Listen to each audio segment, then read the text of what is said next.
Welcome to the True Crime Chronicles. I am your narrator, your guide through the labyrinth of human malice. We are stepping into a world where time stops, where the sun is replaced by the flickering bulb of a basement, and where hope is a dangerous thing to hold on to. Over the next 20 episodes, we will dissect 6 American nightmares. We will walk the timeline of abduction, confinement, and the miraculous clawing fight for survival. We begin not with a single face on a milk carton, but with a vanishing act so large, so audacious, it defied all logic. It is July 15th, 1976. We are in the San Joaquin Valley of California. The town is Chowchilla. It is a place of heat and dust, a farming community where the days move slowly and the horizon stretches out flat and wide. The temperature is climbing past 90 degrees, baking the asphalt and shimmering off the hoods of pickup trucks. It is the last day of summer school. For 26 children, it is supposed to be a day of freedom. They do not know that the darkness is already waiting for them, parked quietly on a lonely stretch of road. Ed Ray is the bus driver. He is a good man, a sturdy man, a fixture in the lives of these children. He checks his mirrors. The big yellow bus, a 1956 Gillig transit coach, rumbles down the country lanes. The air inside is thick and smells of vinyl seats and children's sweat. Laughter bounces off the metal roof. They are heading home. Ed slows the bus down as he approaches a dry slough on Avenue 21. There is a white van parked in the middle of the road, its hood raised. A mechanical trouble, perhaps, or so it seems. Ed pulls the handbrake. He is a neighborly man, the kind who stops to help. But as the bus groans to a halt, the situation shifts with the sudden, violent snap of a trap springing shut. 3 men emerge from the shadows of the roadside. They are not mechanics. They are wearing pantyhose over their heads, distorting their features into grotesque nylon smears. In their hands, they hold shotguns and pistols. The laughter in the bus dies instantly, replaced by a confused, suffocating silence. The heat suddenly feels colder. One of the men steps up to the door of the bus. The metal folds open. The gunman commands Ed to move to the back.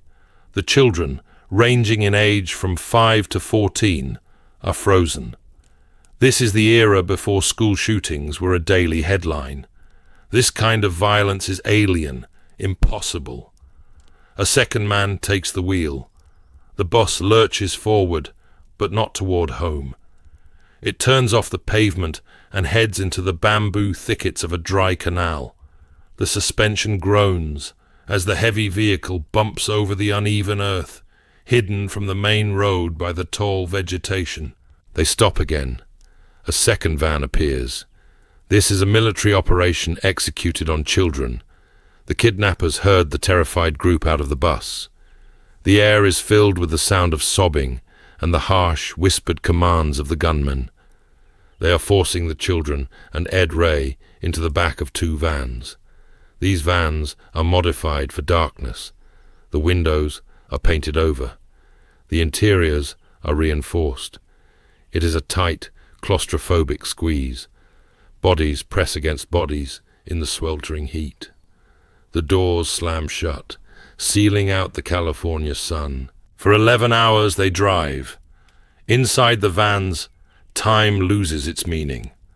The children are sick from the motion and the heat. They have no water. They have no idea where they are going. Are they heading to Mexico? Are they being taken to the mountains to be executed? Ed Ray tries to comfort them, but his voice shakes. He knows the geography of fear better than they do. The kidnappers do not speak to them. They are just cargo now. The road feels endless, a swaying, nauseating journey into the void. Finally, the tires crunch over gravel. The engines cut. The silence that follows is heavy, broken only by the sound of crickets and the distant hoot of an owl. It is night now. The doors open, revealing a quarry. Large machinery looms in the moonlight like skeletal beasts. The kidnappers order them out. They are in Livermore, 100 miles away from Chowchilla, but they might as well be on the moon. The gunmen lead them toward a hole in the ground. It is an opening into the earth, reinforced with wood. Ed Ray looks at the hole. He looks at the men with the guns. He realizes with a jolt of horror that they are not just being held captive. They are being buried. The kidnappers force them, one by one, to climb down a ladder into the abyss. It is a moving van, buried 12 feet underground. It is a tomb. As the last child descends, the kidnappers pull the ladder up. They begin to shovel dirt over the opening. The sound of soil hitting the roof of their prison is the sound of the world forgetting them. Inside the buried van, the air is stale. There are mattresses on the floor, some jugs of water, and boxes of cereal. It is a preparation that suggests a long stay. But the air supply is limited. The roof sags under the weight of the earth above. The darkness is absolute when the flashlight beams fade. 26 children and one old man packed into a steel box beneath tons of dirt. Above them, the kidnappers drive away. The ransom demand is $5 million. But down in the dark, money means nothing. Only air matters. The panic begins to set in. The younger children are crying for their mothers. The older ones are trying to be brave, but the reality is crushing them. The heat is rising. The stench of fear and unwashed bodies fills the small space. Ed Ray realizes that if they wait for rescue, they will die. The air is already getting thin. They are breathing in each other's carbon dioxide. They have been erased from the surface of the earth. The only way out is up, through the dirt, through the weight of the grave. The air inside the buried coffin is heavy with carbon dioxide. It tastes like metal and panic. Ed Ray knows the mathematics of survival. There is not enough oxygen for 27 pairs of lungs to last the night. He looks at the roof of the van. There is a circular opening, a trap door, but the kidnappers have weighed it down with 2 heavy industrial batteries and a wooden box filled with dirt. It is a lid designed to stay shut, but Ed Ray is not a man who accepts the grave while the heart still beats. He turns to the oldest boy, Michael Marshall, who is 14 years old. They begin the work of moles. They stack the mattresses on top of each other to create a makeshift platform. It is unstable, wobbling in the stifling dark. Michael climbs up. He is small for his age, but he possesses a ferocity born of terror. He pushes against the heavy lid. It does not budge. The wood groans. Dust trickles down into his eyes, blinding him. The other children watch from below, their faces pale in the dying beam of the flashlight. If the roof collapses, they will be crushed. If they do nothing, they will suffocate. Michael pushes again. He wedges a piece of wood into the crack. He heaves with every ounce of strength in his young body. Slowly, agonizingly, the heavy batteries above shift. A sliver of night air rushes in. It is the sweetest thing they have ever smelled. It smells of dust and machinery. But most importantly, it smells of the outside. They dig at the dirt with their bare hands. They claw at the earth that was meant to be their final blanket. The hole widens. Michael squeezes his shoulders through. He emerges into the cool night air of the quarry. He is covered in filth, looking like a creature birthed from the soil itself. He reaches down and helps the others. One by one, like ghosts rising from a cemetery, 26 children and one bus driver climb out of the ground. They stand in the shadow of the rock crushers, shivering not from cold, but from adrenaline. The kidnappers are nowhere to be seen. The guards are asleep or gone. The silence of the quarry is vast and indifferent. They walk. They stumble toward the distant lights of the guard shack, a beacon in the industrial wasteland of Livermore. When the night watchman sees them, he thinks he is hallucinating. A ragged army of children emerging from the wilderness in the dead of night. The police are called. The nightmare of the buried van is over. The physical imprisonment lasted 16 hours, but for the children of Chowchilla, the psychological walls have just been erected. They return home to a hero's welcome, but the darkness has touched them. The kidnappers are eventually caught. They are 3 young men from wealthy families, seeking a thrill and a fortune they did not need.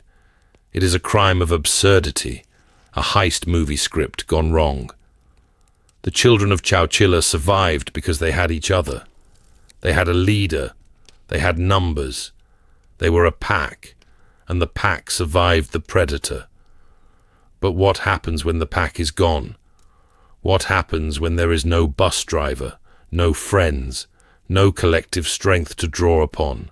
We travel back in time now. We leave the dusty fields of Chowchilla and move 40 miles north to the town of Merced. The year is 1972, 4 years before the bus was buried. The atmosphere here is different. It is early December. The air is crisp with the promise of Christmas. Storefronts are decorated with tinsel and lights. In the Stainer household, there is the chaotic joy of a large family. But on a cloudy afternoon, a shadow falls over Merced that will stretch for nearly a decade. Stephen Stainer is 7 years old. He is a boy with a bright smile and a trusting nature. He is walking home from school. He is alone. This is the era of free-range childhood, where safety is assumed and danger is a distant concept. He carries his school books, his mind likely on toys or cartoons. A car pulls up alongside him. It is a white Buick. The window rolls down. The man inside does not wear a mask. He does not hold a shotgun. He wears a smile. His weapon is not force, but deceit. The man is Kenneth Parnell. He is a predator who hides in plain sight. He holds out a religious pamphlet. He asks Stephen if his mother wants to donate to the church.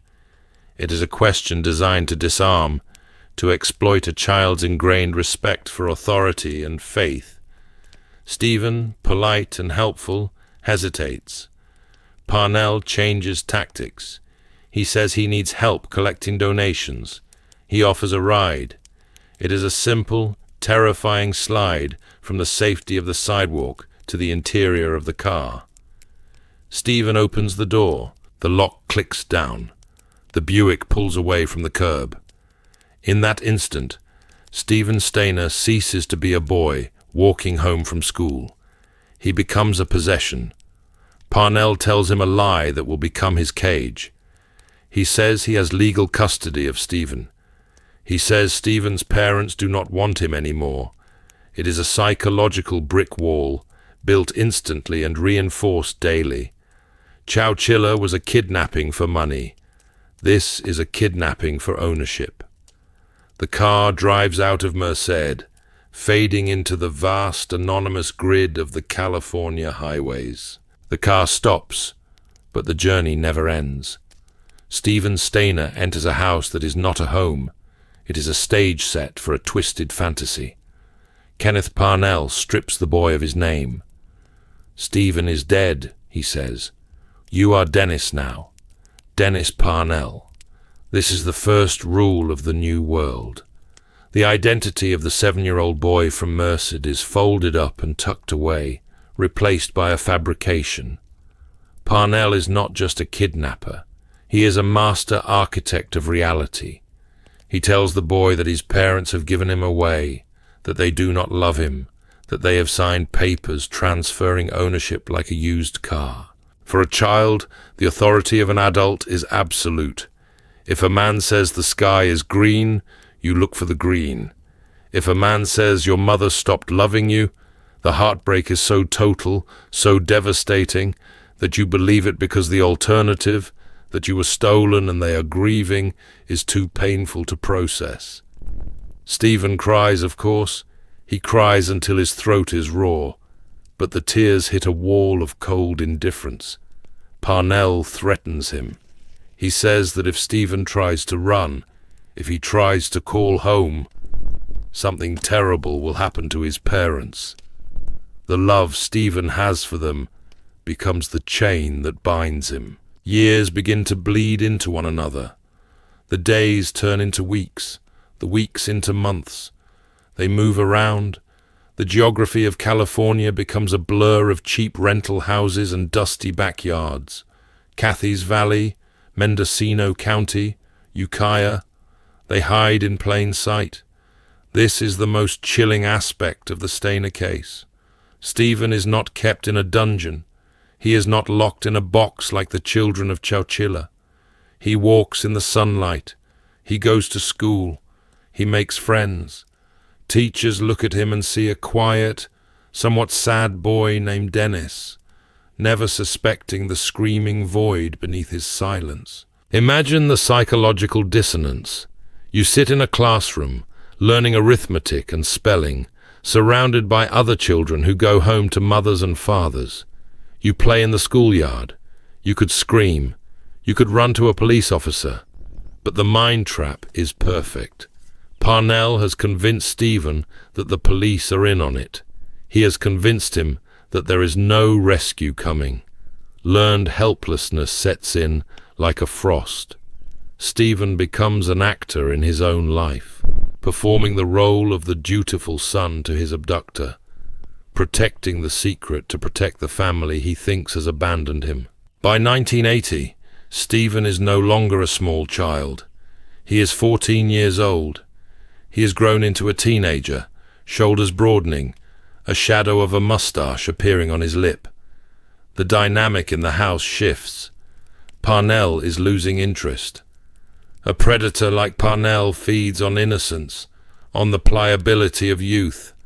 Stephen is becoming a man, and a man is dangerous. He is starting to question the logic of his cage. He remembers fragments of his past life. He remembers a home in Merced. The cracks in Parnell's elaborate lie are beginning to show. It is Valentine's Day, February 14th, 1980. The air in Ukiah is damp and cold. Parnell is restless. The hunger has returned. He tells Stephen he is going out to get a new boy. Stephen, paralyzed by years of conditioning, does not stop him. He waits in the house, a house that feels more like a waiting room for hell. When Parnell returns, he is not alone. He is dragging a 5-year-old boy by the arm. The boy has blonde hair and terrified eyes. His name is Timmy White. Timmy White was taken just like Stephen was, snimmed from the safety of his world, stolen on his way home. When Stephen looks at Timmy, he does not see a stranger. He sees a mirror. He sees himself 7 years ago, small and helpless and doomed. The sight shatters the hypnosis, the lie that Parnell built, that this is a family, that this is normal, collapses under the weight of the child's terror. Stephen realizes with a crystal clarity that he cannot let this happen again. He has lost his childhood, but he will not let Parnell consume Timmy's. For 2 weeks, Stephen plays the game. He gains Parnell's trust. He watches the man's routine. He comforts Timmy, whispering promises in the dark that they will go home. He becomes the protector he never had. The psychological shift is profound. Stephen stops being the victim and starts being the hero. He is no longer Dennis Parnell. The ghost of Stephen Stainer is waking up. He plots.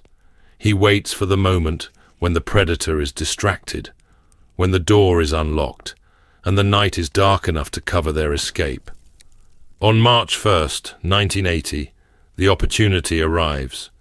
Parnell leaves for work at the Nightingale's Inn. Stephen packs a bag. He takes Timmy by the hand. The moment they step across the threshold, the spell is broken. They are just two boys against the world. They walk. They hitchhike. A truck driver picks them up, sensing something is wrong, and drives them to the police station in Ukiah. When they walk through those glass doors, Stephen does not ask for his father. He says, "I know who I am." The reunion is bittersweet. Stephen returns to a family that never stopped looking, but they are strangers to him. He has missed 7 Christmases. He has missed the death of his grandfather. He has missed growing up. The media descends like vultures. They call him a hero. They make movies about him. But the trauma is a deep, festering wound. And in the background, a darker irony looms. Stephen's older brother, Cary Stayner, watches the attention his brother gets. He watches the world weep for Stephen. And in the twisted circuitry of Cary's mind, a fuse is lit that will burn for 20 years before exploding into violence of his own. But we must leave the tragic saga of the Stayner family for now.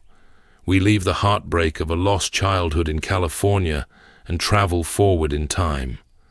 We cross the state lines, over the mountains and deserts, to the high-altitude basin of Salt Lake City, Utah. The year is 2002. The world has changed. Security cameras are everywhere. The internet connects us. We think we are safer. We think we are smarter. But evil does not need technology. It only needs a window left unlocked and the audacity to step through it. It is June. The heat is dry and intense. The Smart family lives in a large, beautiful home in the Federal Heights neighborhood. It is a fortress of wealth and Mormon faith. Elizabeth Smart is 14 years old. She is a talented harpist, a good student, a girl with a luminous future. She sleeps in a bedroom she shares with her younger sister, Mary Catherine. The room is filled with the soft breathing of sleep. The house is silent. The alarm is set. But alarms are only as good as the perimeter they guard. In the dead of night, a figure moves through the darkness of the house. He does not belong here. He is a ragged, wild-looking man, smelling of campfire smoke and madness. He carries a knife. He creeps into the girl's bedroom. He wakes Elizabeth with the cold steel of the blade against her throat. He whispers a threat that freezes her blood. "If you make a sound, I will kill your family." It is the same threat Stephen Stayner heard. It is the universal language of the abductor. The abduction of Elizabeth Smart is a masterclass in silent terror. It is not a violent snatch and grab on a busy street. It is a ghost story enacted in a quiet bedroom. Mary Catherine, pretending to be asleep, watches through the slits of her eyes. She sees the shadow of the man. She hears the whisper. She sees her sister being led away, barefoot, into the hallway. Fear paralyzes her. It is a primal freeze response. She waits until the silence is absolute before she dares to move, before she runs to her parents' room to deliver the news that will shatter their world. But by then, the head start is insurmountable. Brian David Mitchell leads Elizabeth out of the back door and into the cool mountain air. They do not get into a car. They do not speed away to a distant state. They walk. They hike up the steep, rugged terrain of the Wasatch Range, right behind the Smart family home. Elizabeth is wearing red satin pajamas. Her feet are cut by stones and thorns. The incline is brutal. Mitchell navigates the darkness, with the confidence of a man who has rejected civilization. He is taking her to his kingdom, which turns out to be a campsite hidden in the thick scrub oak, less than 5 miles from her bedroom window. This is the agonizing irony of the Smart case. For months, while the nation searches, while volunteers comb the deserts and the highways, Elizabeth is sitting on the side of the mountain, looking down at her own house. She can hear the voice of her uncle calling her name through a megaphone. She can hear the rotors of the police helicopters buzzing overhead like angry hornets. She is right there. But she is bound by a psychological chain stronger than any steel. Mitchell has tethered her to a tree with a steel cable, yes, but the real tether is the prophecy he has drilled into her mind. Mitchell calls himself Emmanuel. He is not just a homeless drifter. He is a religious fanatic who believes he is the one true prophet of God.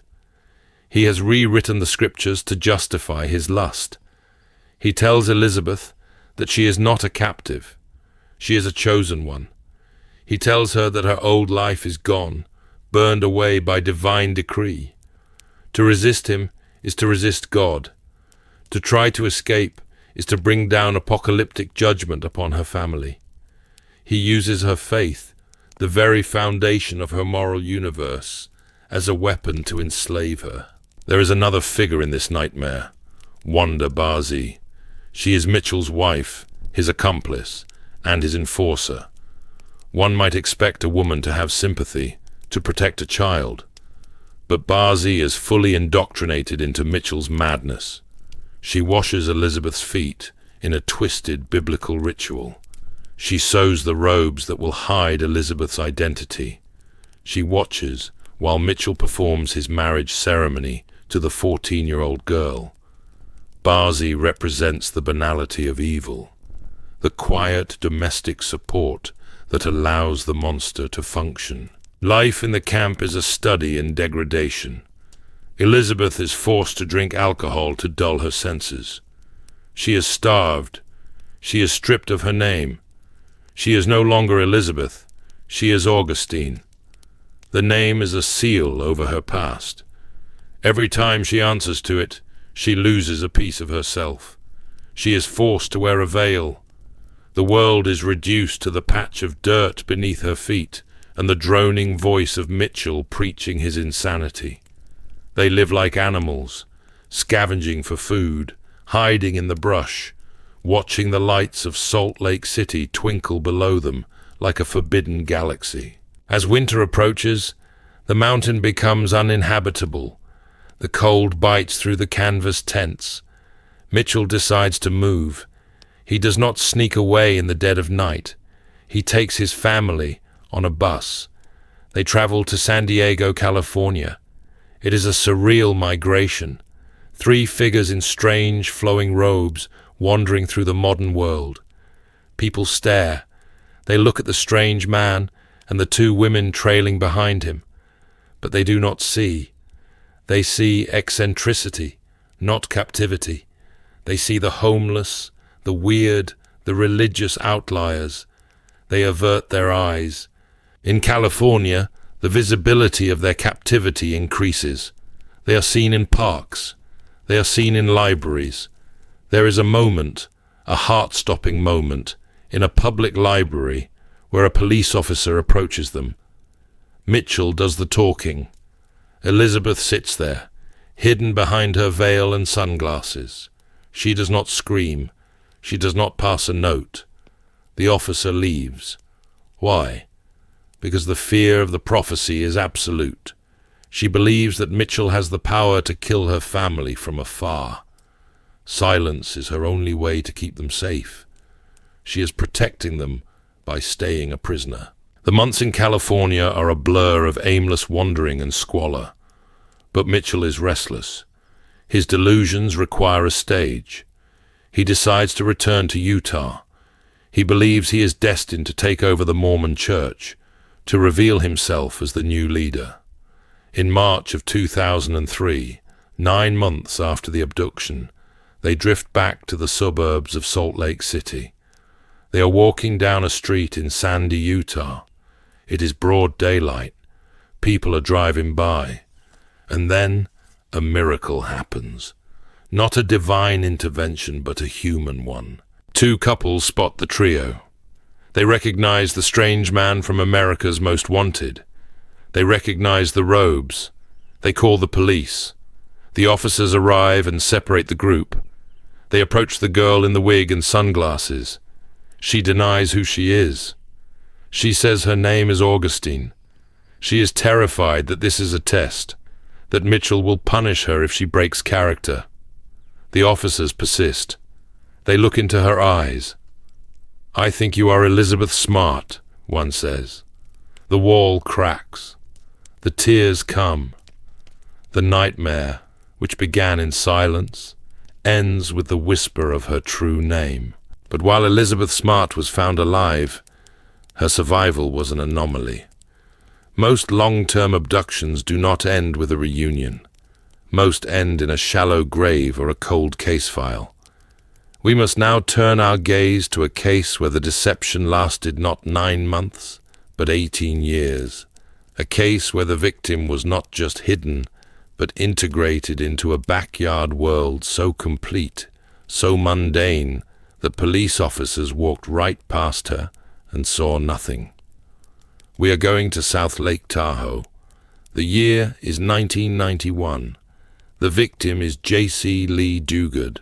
The morning of June 10th, 1991, breaks over South Lake Tahoe with a deceptive calm. It is a place of pine trees and crisp mountain air, a vacation paradise where danger feels like a distant rumor.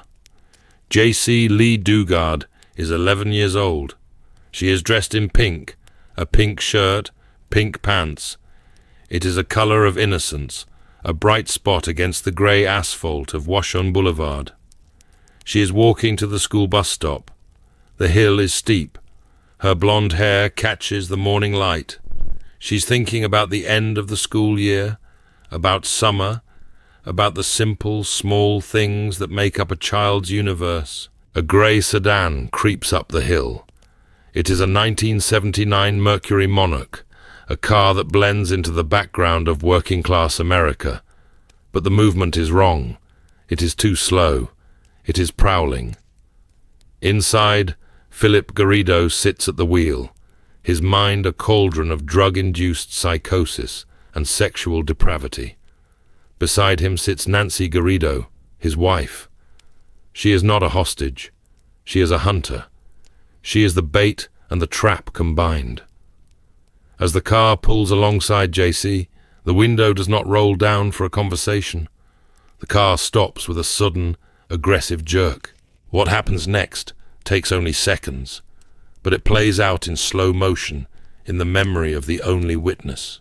Carl Probin, Jaycee's stepfather, is watching from the driveway. He sees the car door fly open. He sees a woman's hand reach out. It is not a gentle hand.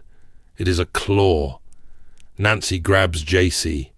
There is a struggle, a flash of pink thrashing against the grey metal.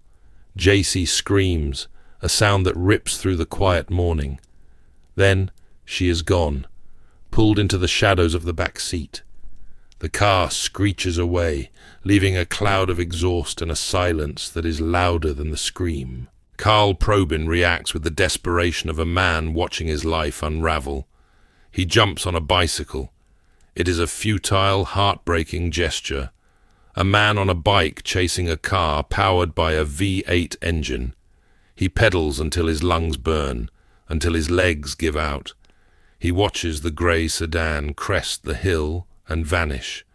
He has the license plate number, or he thinks he does. He rushes back to call the police. The dragnet begins. Helicopters sweep the forest.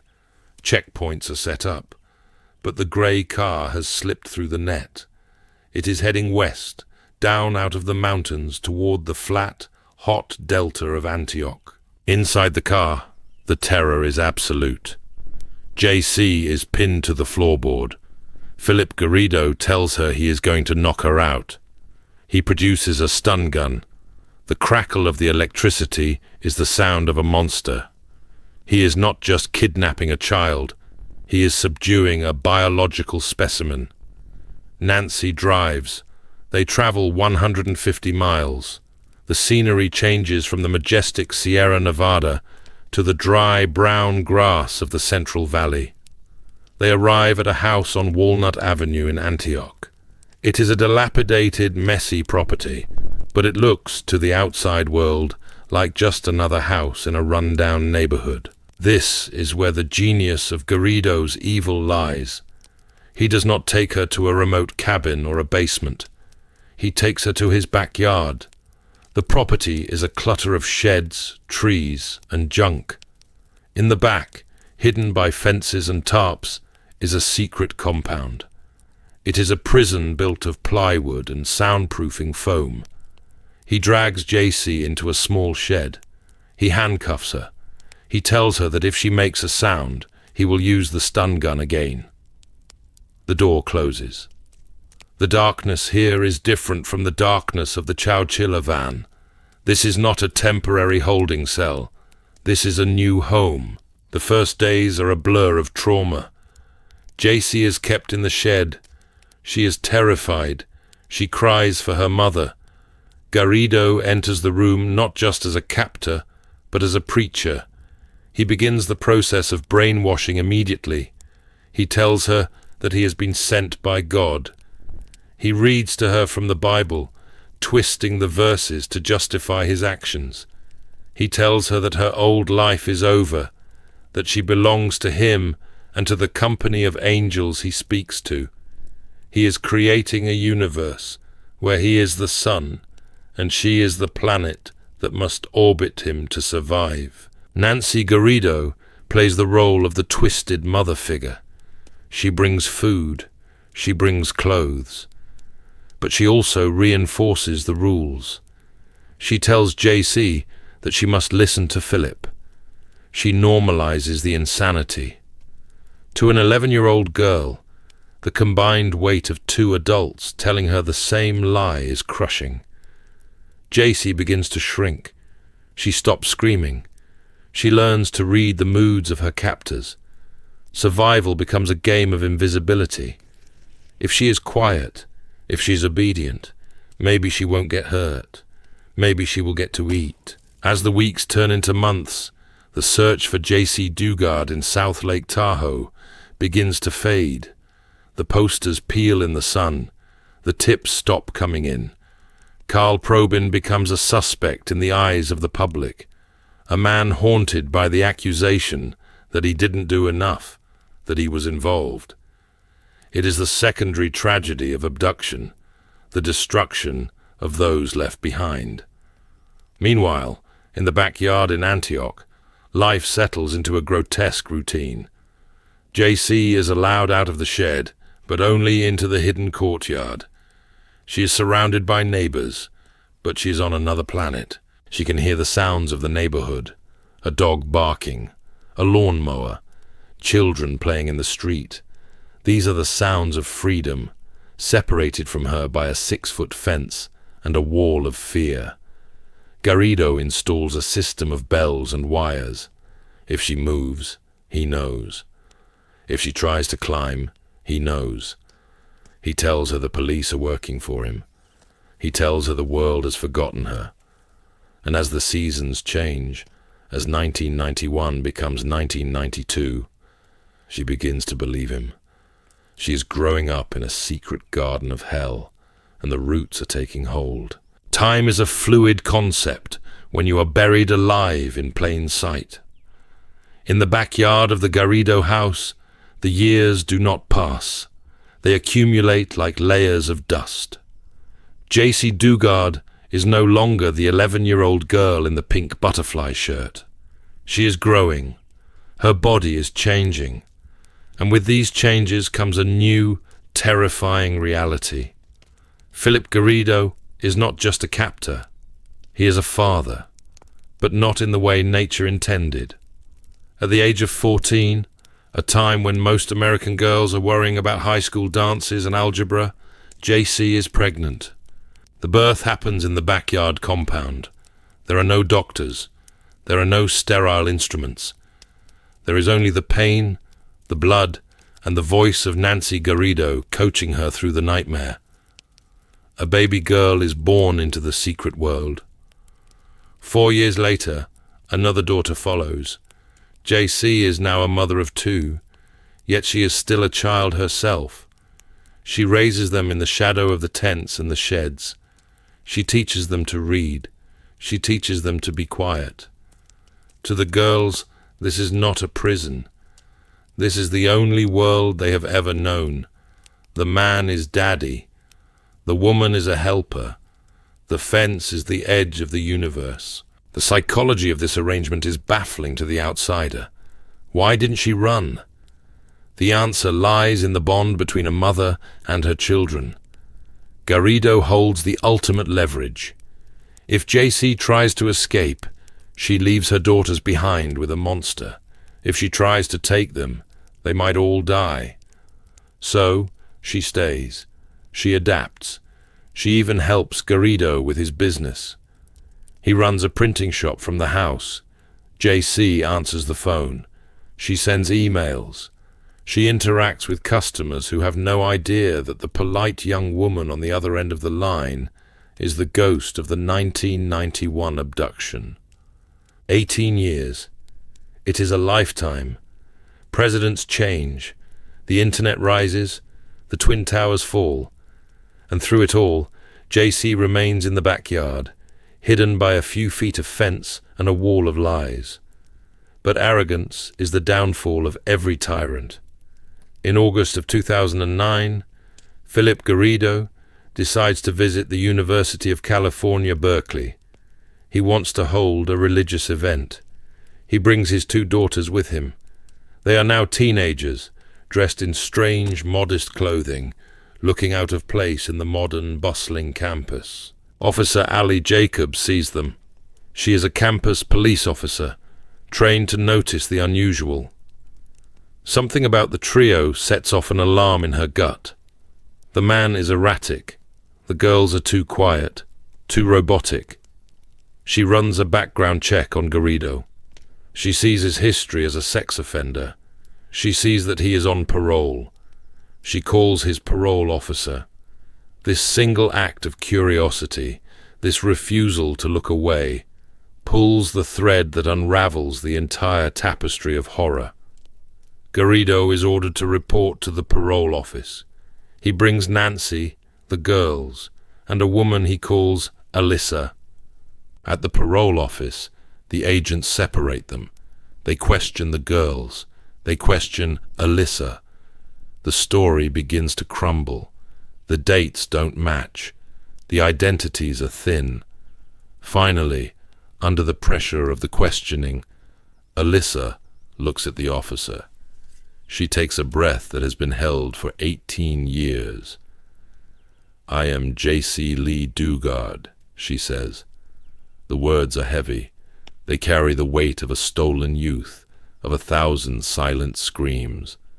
The revelation sends a shockwave through the room, through the state, through the nation. The girl on the milk carton is alive. The rescue of Jaycee Dugard is a miracle, but it forces us to confront a terrifying question. How many others are out there, hidden in basements, in attics, in boxes?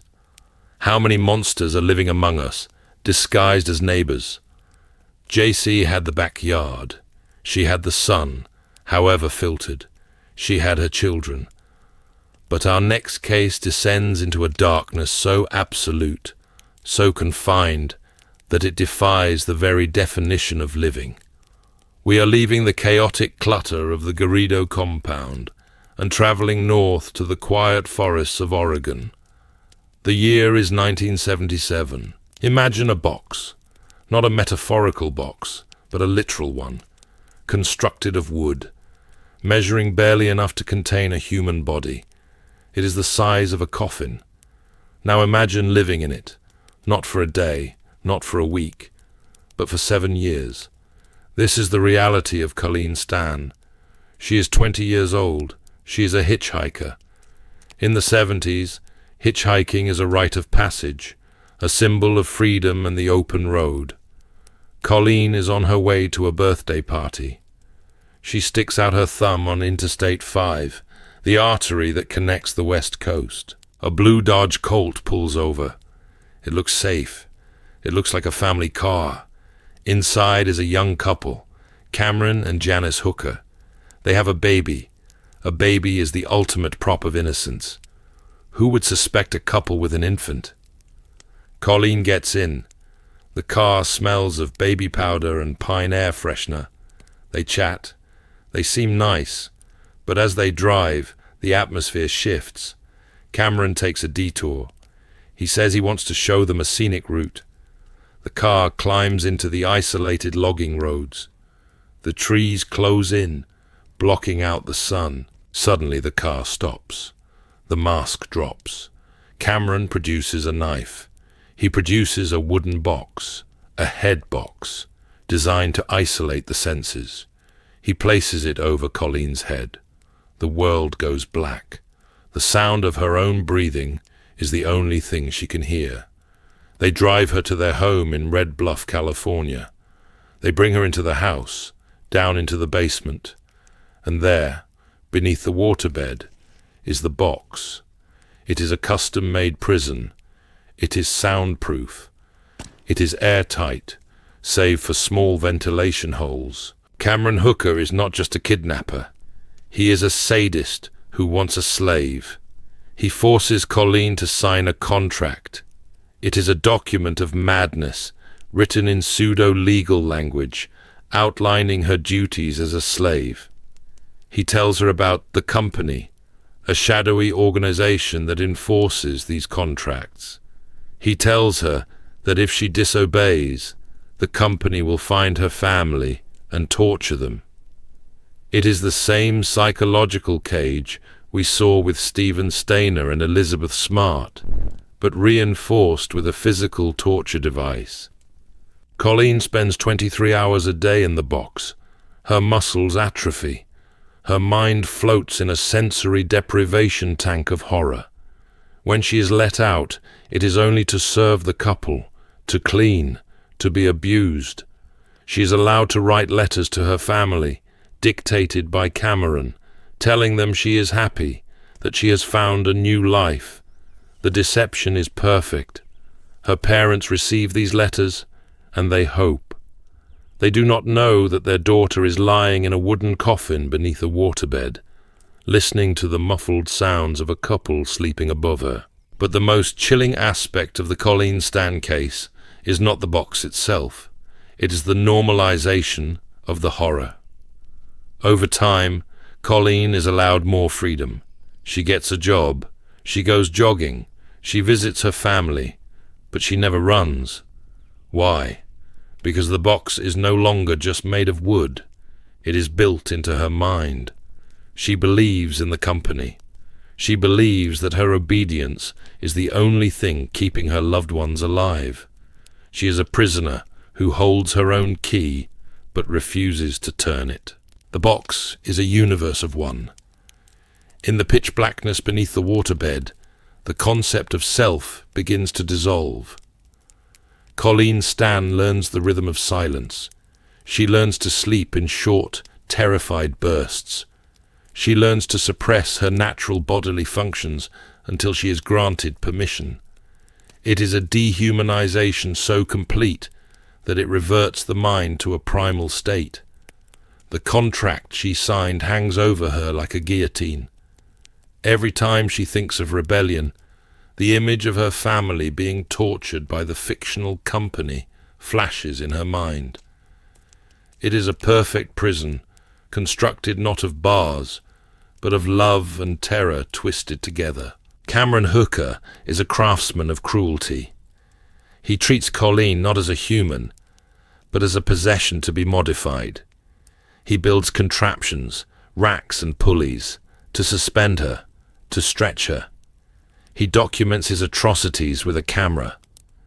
These photos will later become the silent witnesses that condemn him, but in the moment, they are just flashes of light in the dungeon. Janice Hooker, the wife, moves through the house like a ghost. She hears the screams. She sees the box. But she is trapped in her own web of fear. Cameron has told her that she is complicit, that if the truth comes out, she will go to prison too. 7 years pass. 7 years of stolen youth. The world outside changes. Fashion shifts. Music evolves. But in the house in Red Bluff, time is frozen in a cycle of abuse. Then, in 1984, the dynamic shifts. Cameron is becoming more unstable. He talks of getting a new slave. He talks of disposing of Colleen. Janice realizes that the monster she married is not satisfied. She realizes that her own safety and the safety of her children is no longer guaranteed. The wall of silence she has built begins to crack. On a quiet afternoon in August, Cameron is away. Janice goes to the basement. She opens the box. She looks at the woman who has been living under her bed for nearly a decade. She does not speak as a captor this time. She speaks as a woman on the edge. She confesses. "There is no company," she whispers. "It's just him. It's just Cameron." The words hang in the air, heavy and impossible. For Colleen, it is like being told the sky is made of glass.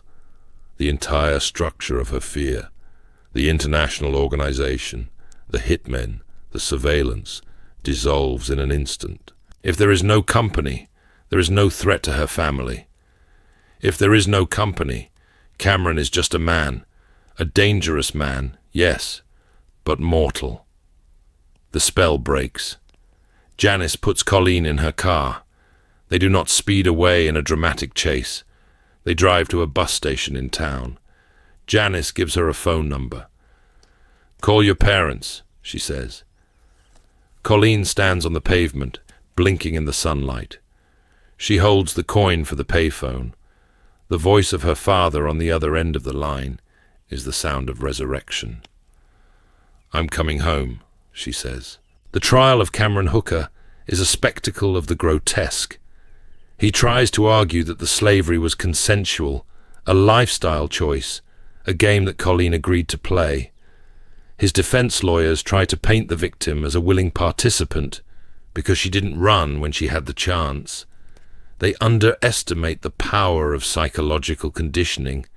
They do not understand the box in the mind, but the jury understands. They look at the photos. They look at the box itself, brought into the courtroom as evidence. They convict him. He is sentenced to 104 years in prison. He will die in a cage, just as he forced another to live in one. Colleen Stan's survival is a testament to the durability of the human spirit. She walked out of the darkness and built a life. She became a mother, a grandmother, an advocate. But the scars of the box are invisible and eternal. Her story forces us to look at the person next to us in traffic, the quiet neighbor mowing his lawn, and wonder what secrets lie buried beneath the surface of normalcy. It teaches us that the most effective prisons are the ones we cannot see. We leave the forests of California now. We leave the isolation of the logging roads. We are heading east to the Rust Belt, to Cleveland, Ohio. The year is 2002. This is a city that has seen better days. Factories have closed. Neighborhoods are fraying at the edges. Seymour Avenue is a street of modest wood frame houses. It is a place where people sit on porches, where Latin music plays from car stereos, where everyone knows everyone, or so they think. Ariel Castro is a fixture on Seymour Avenue. He is a bus driver. He plays bass guitar in a local band. He grills ribs in his backyard for the neighbors. He is a man with a friendly wave and a smile. But behind the windows of his house, at 2207 Seymour Avenue, he is constructing a fortress. He has reinforced the doors. He has boarded up the windows. He has created a labyrinth of locks and chains. He is a predator waiting for the right moment, and he does not have to travel far to find his prey. Michelle Knight is 21 years old. She is a woman who has already known struggle. She is small, fragile, fighting for custody of her son. On August 22nd, 2002, she is lost. She is trying to find the courthouse. She is desperate, distracted, vulnerable. A van pulls up. It is Ariel Castro. He is the father of one of her friends. He is a familiar face in a sea of strangers. He offers her a ride. "I'll get you there," he says. It is the same offer Steven Stainer heard. The same offer Jaycee Dugard heard. The vehicle as a trap. Michelle gets in. She trusts him because he is a friend. But the van does not go to the courthouse. It goes to Seymour Avenue. Castro tells her he has some puppies inside for her to see. It is the oldest trick in the book, a cliché of danger, but to a desperate young woman, it sounds like kindness. She walks through the front door. The door closes. The locks click, one by one. The sound of the deadbolt sliding home is the sound of her life ending. She will not see the sun again for 11 years. Castro ties her up in the basement. He hangs her from a pipe like a piece of meat. The abuse begins immediately. It is violent, sexual, and relentless. Michelle is the first. She is the practice run. She bears the brunt of his rage. For months, she is alone in the house of horrors. She screams, but the music on the stereo is loud. The neighbors are close, but the walls are thick. She prays for death. She prays for rescue, but no one comes. The police file a report, but she is an adult. She is from a troubled background. They assume she ran away. The case goes cold before it even gets warm. But Ariel Castro is not satisfied with one toy. He is a collector. The house is big. The emptiness in his soul is vast. He needs more. He watches the neighborhood. He waits. 8 months later, in April of 2003, a familiar pattern repeats. Amanda Berry is nearly 17. She is working at a Burger King. It is the day before her birthday. She finishes her shift and walks home. She is wearing her uniform. She is happy. She has her whole life ahead of her. Castro spots her. He knows her. He has driven her on his bus. He pulls over. "I'll give you a ride home," he says. Amanda hesitates. It is only a few blocks, but it is cold. He is the bus driver. He is safe. She gets in. The drive is short. The destination is the same. The house on Seymour Avenue swallows her whole. When she meets Michelle Knight in the darkness of the upstairs bedroom, the horror multiplies. Now there are two women bound by chains, sharing a bucket for a toilet, living in a suspended state of terror while the man who stole them plays his bass guitar and waves to the neighbors. The house on Seymour Avenue operates on a split frequency. Upstairs, the television blares cartoons and news reports, creating a wall of sound to mask the screams from below. Ariel Castro is a master of noise discipline. He drills the fear of God into his captives. He tells them that he can hear a pin drop. He tells them that if they rattle their chains, he will punish them. Michelle Knight, the veteran of the dungeon, whispers the rules to the newcomer, Amanda Berry. Do not look him in the eye. Do not cry. Eat when he says eat. Sleep when he says sleep. Survival is a game of total submission. For a year, it is just the two of them. Two ghosts haunting the spare bedrooms of a peeling White House. But Castro's appetite is a void that cannot be filled. He wants more. He wants a collection. In April of 2004, he sets his sights on a target that defies all moral boundaries. Gina DeJesus is 14 years old. She is not a stranger. She is the best friend of Castro's own daughter, Arlene. Castro has had her in his car before, driving the girls to the mall or the movies. To Gina, he is just Mr. Castro, the quirky dad with the bass guitar. It is a grey afternoon. Gina is walking home from middle school. She has missed the bus. She is cold. Castro pulls up. He does not need a weapon. He uses his daughter as the lure. Arlene is at the house, he lies. Come hang out. Gina gets in. She sits in the front seat, chatting about school, about boys, about life. She has no idea that she is sitting next to the man who has already destroyed 2 lives. They pull into the driveway. She walks up the steps. She enters the house expecting to see her best friend.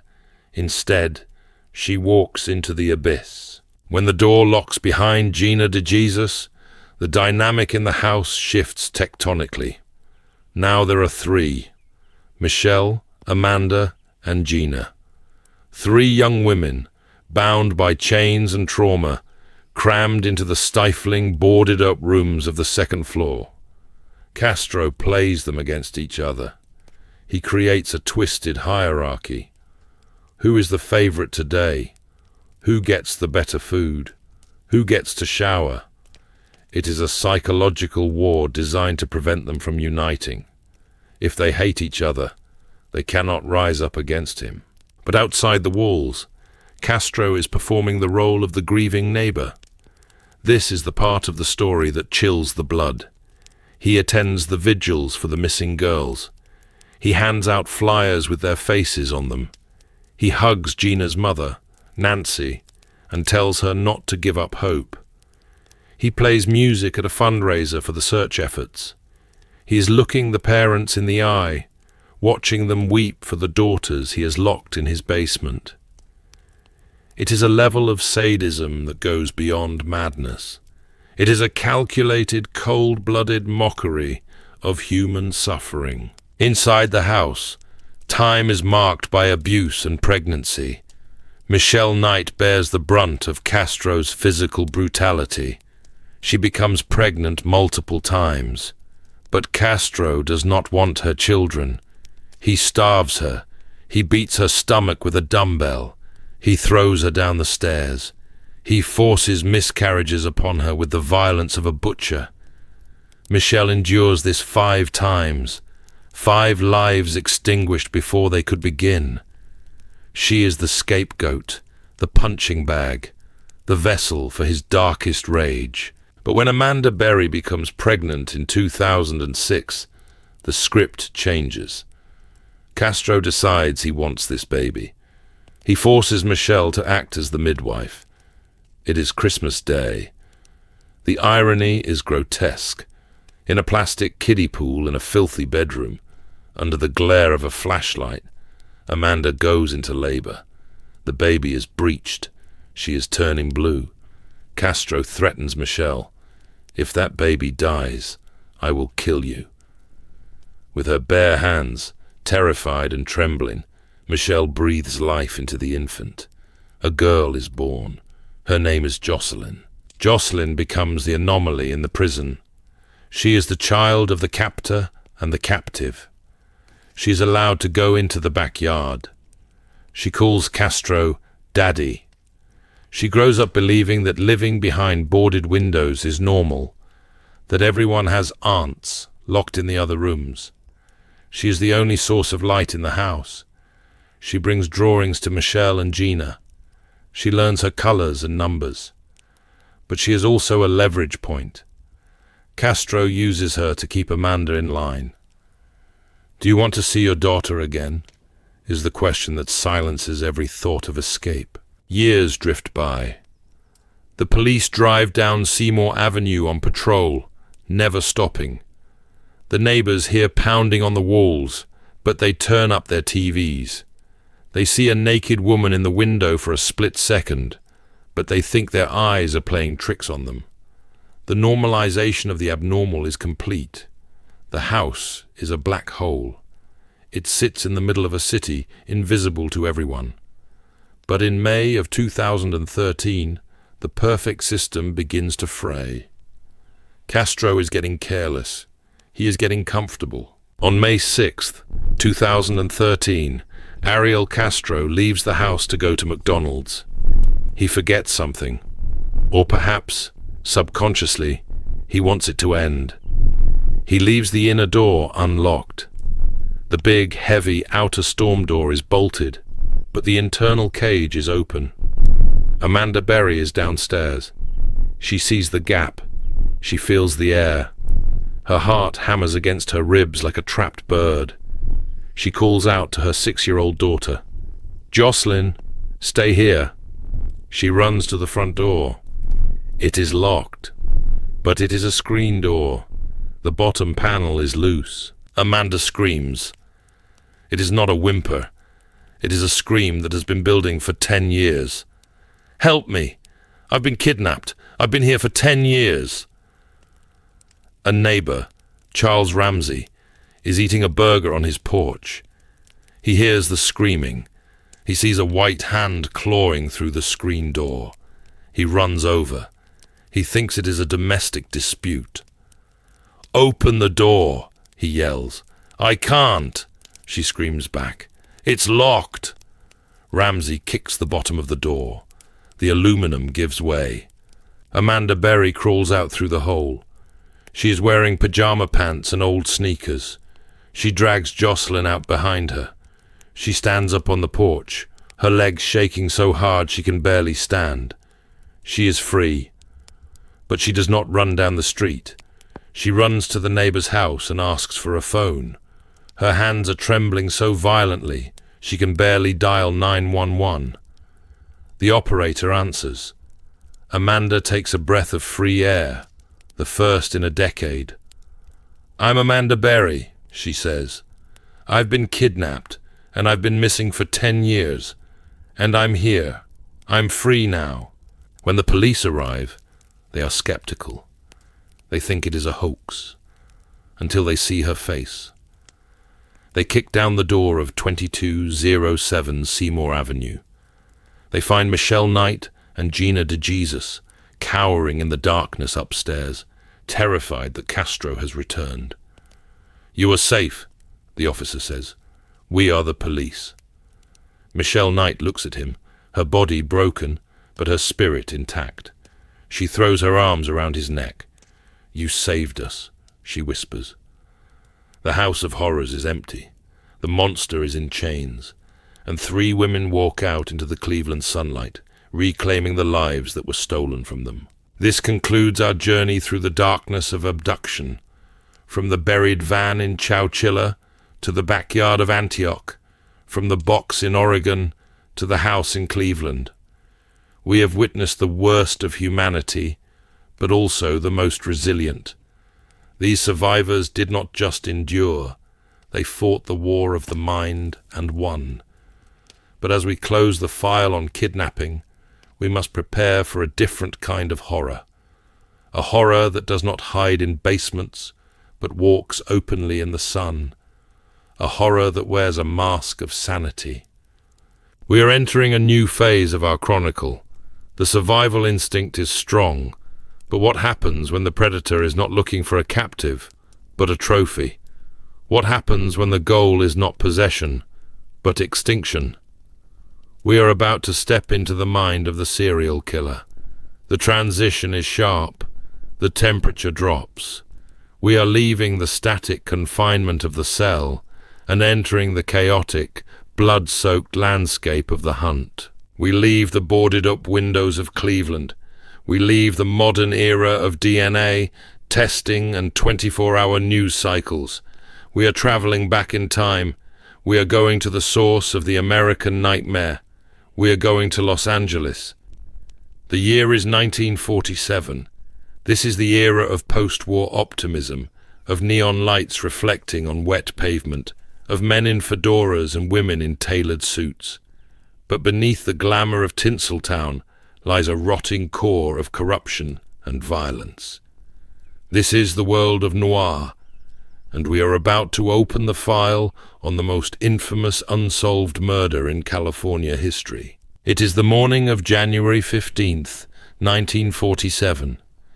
The fog is lifting off the vacant lots of Limert Park. The grass is damp with dew. Betty Bersinger is pushing her 3-year-old daughter in a stroller. She is heading to a shoe repair shop. It is a mundane errand in a quiet, residential neighborhood. As she walks down South Norton Avenue, she sees something in the weeds. It is white, stark white. At first glance, she thinks it is a discarded mannequin. It is broken in two. It looks synthetic, unreal. She moves closer. The air is still. The realization hits her not with a scream, but with a sudden, icy jolt of nausea. It is not a mannequin. It is a human body. A woman. She has been severed at the waist, cut cleanly in half. Betty grabs the handle of the stroller. She blocks her daughter's view. She runs to a nearby house to call the police. She does not know it yet, but she has just discovered the centerpiece of a macabre theater that will haunt Los Angeles for the next century. The police arrive. Detectives Harry Hansen and Finis Brown step onto the scene. They are hardened men, veterans of a city that knows violence intimately.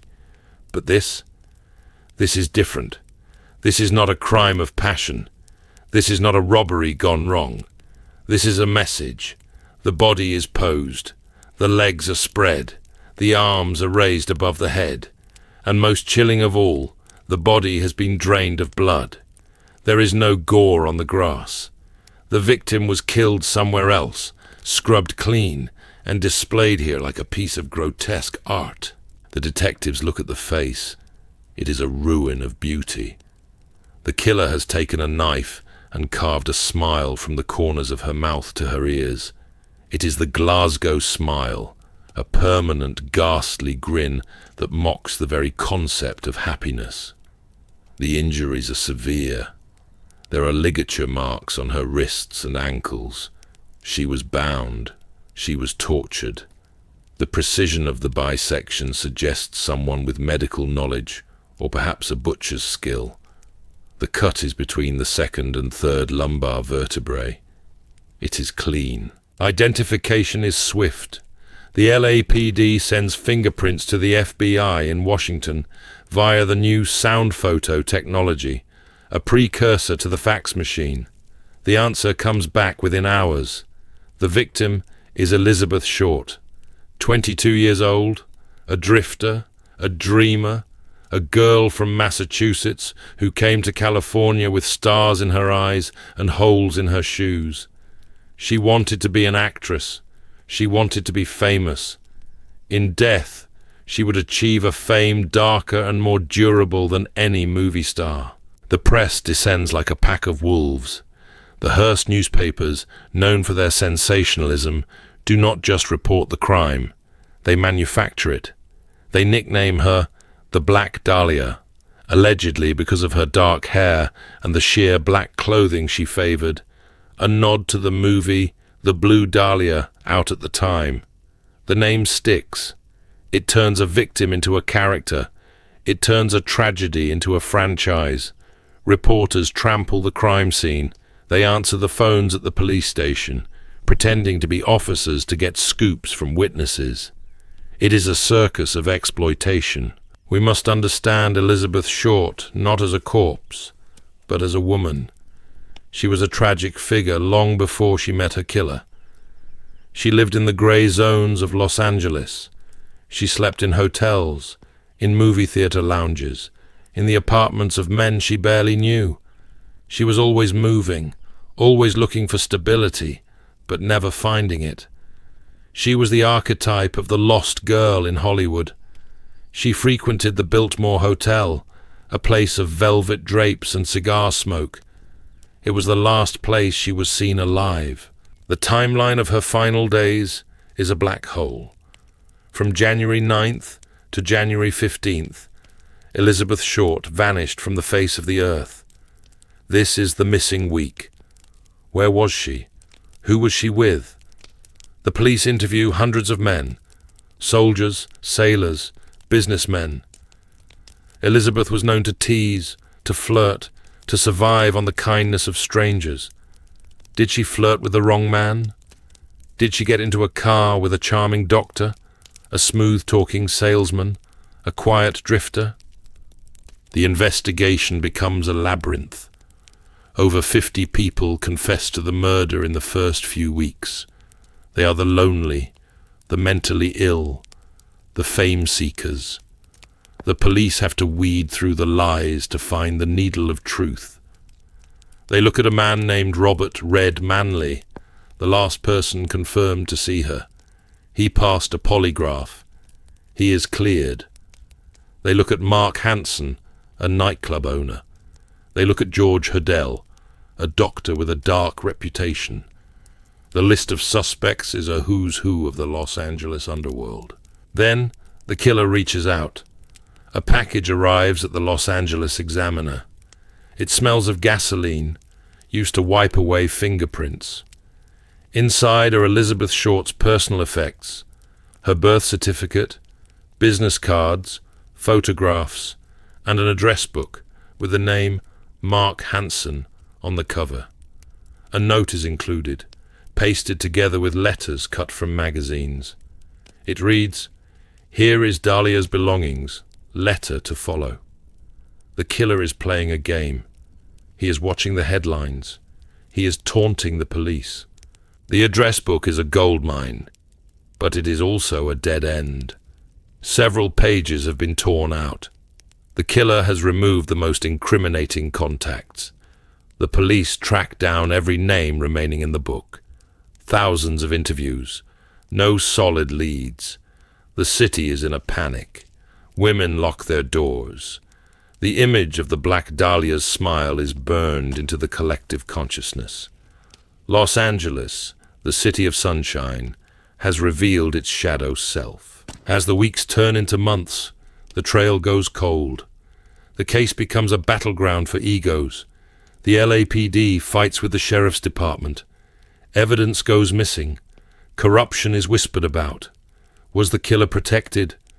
Was he a man of influence? Dr. George Hodel becomes a prime suspect years later. His own son, a homicide detective, will accuse him. Hodel bugged his own house. On the tapes, he is heard saying, "Supposing I did kill the Black Dahlia. They can't prove it now. They can't talk to my secretary because she's dead." But the Black Dahlia is more than just a whodunit. It is a cultural marker. It marks the end of innocence. It exposes the brutal misogyny lurking beneath the surface of the post-war American dream. Elizabeth Short was cut in half, drained of blood, and displayed. It was an act of total domination. It was an act of hatred toward women. And it remains to this day the ultimate noir mystery. A beautiful girl, a brutal death, a city of lies. We leave the ghost of Elizabeth Short on Norton Avenue. We leave the smoky interrogation rooms of 1947. We are moving forward again. We are jumping decades. We are going to the 1970s and 80s. We are going to a time when a new kind of monster emerged, not one who kills for passion or for a specific grudge, but one who kills for the sheer, terrifying thrill of the hunt. We are entering the era of the Golden State Killer. We are in Sacramento, California. The date is June 18th, 1976. It is the bicentennial summer. America is celebrating 200 years of independence with fireworks and parades. The mood is patriotic and high. Suburbia is the new American dream. Rows of ranch-style houses, manicured lawns, sliding glass doors, and unlocked windows. It is a time of perceived safety, where neighbors leave their garage doors open and children ride bikes until dusk. But in the shadows of the capital city, a phantom is watching. He is not interested in independence. He is interested in control. He does not have a name yet. Later, the press will call him the East Area Rapist, then the original Night Stalker, and finally, decades later, the Golden State Killer. But right now, he is just a silhouette in a ski mask. He is a ghost who moves through backyards with the silence of a cat. He knows the layout of these neighborhoods better than the people who live in them. He knows which fence has a loose board. He knows which dog barks and which one can be silenced with a treat. He is a predator who has turned voyeurism into a military operation. His methodology is a masterclass in psychological warfare. He does not just kick down a door, he prepares. He enters the home days, sometimes weeks before the attack. He unlatches a window. He empties the bullets from a gun found in a nightstand. He hides shoelaces under a cushion. He leaves a subtle sign of his presence, a picture moved, a door left ajar, just to plant the seed of unease. He wants his victims to feel that the sanctity of their home has been breached long before he steps out of the dark. The attack begins in the deep hours of the night. The victims are asleep. They wake to the blinding beam of a flashlight in their eyes. The light is a weapon, disorienting and terrifying. Behind the light is a voice. It is a guttural, clenched teeth whisper that sounds like it is clawing its way out of a throat filled with gravel. "I'm gonna kill you," he hisses. It is a script he follows with ritualistic precision. He binds the husband first. He stacks dishes on the man's back. "If I hear them rattle," he threatens, "I will kill everyone." This is the signature of the Golden State Killer. The dishes. It is a detail that chills the soul.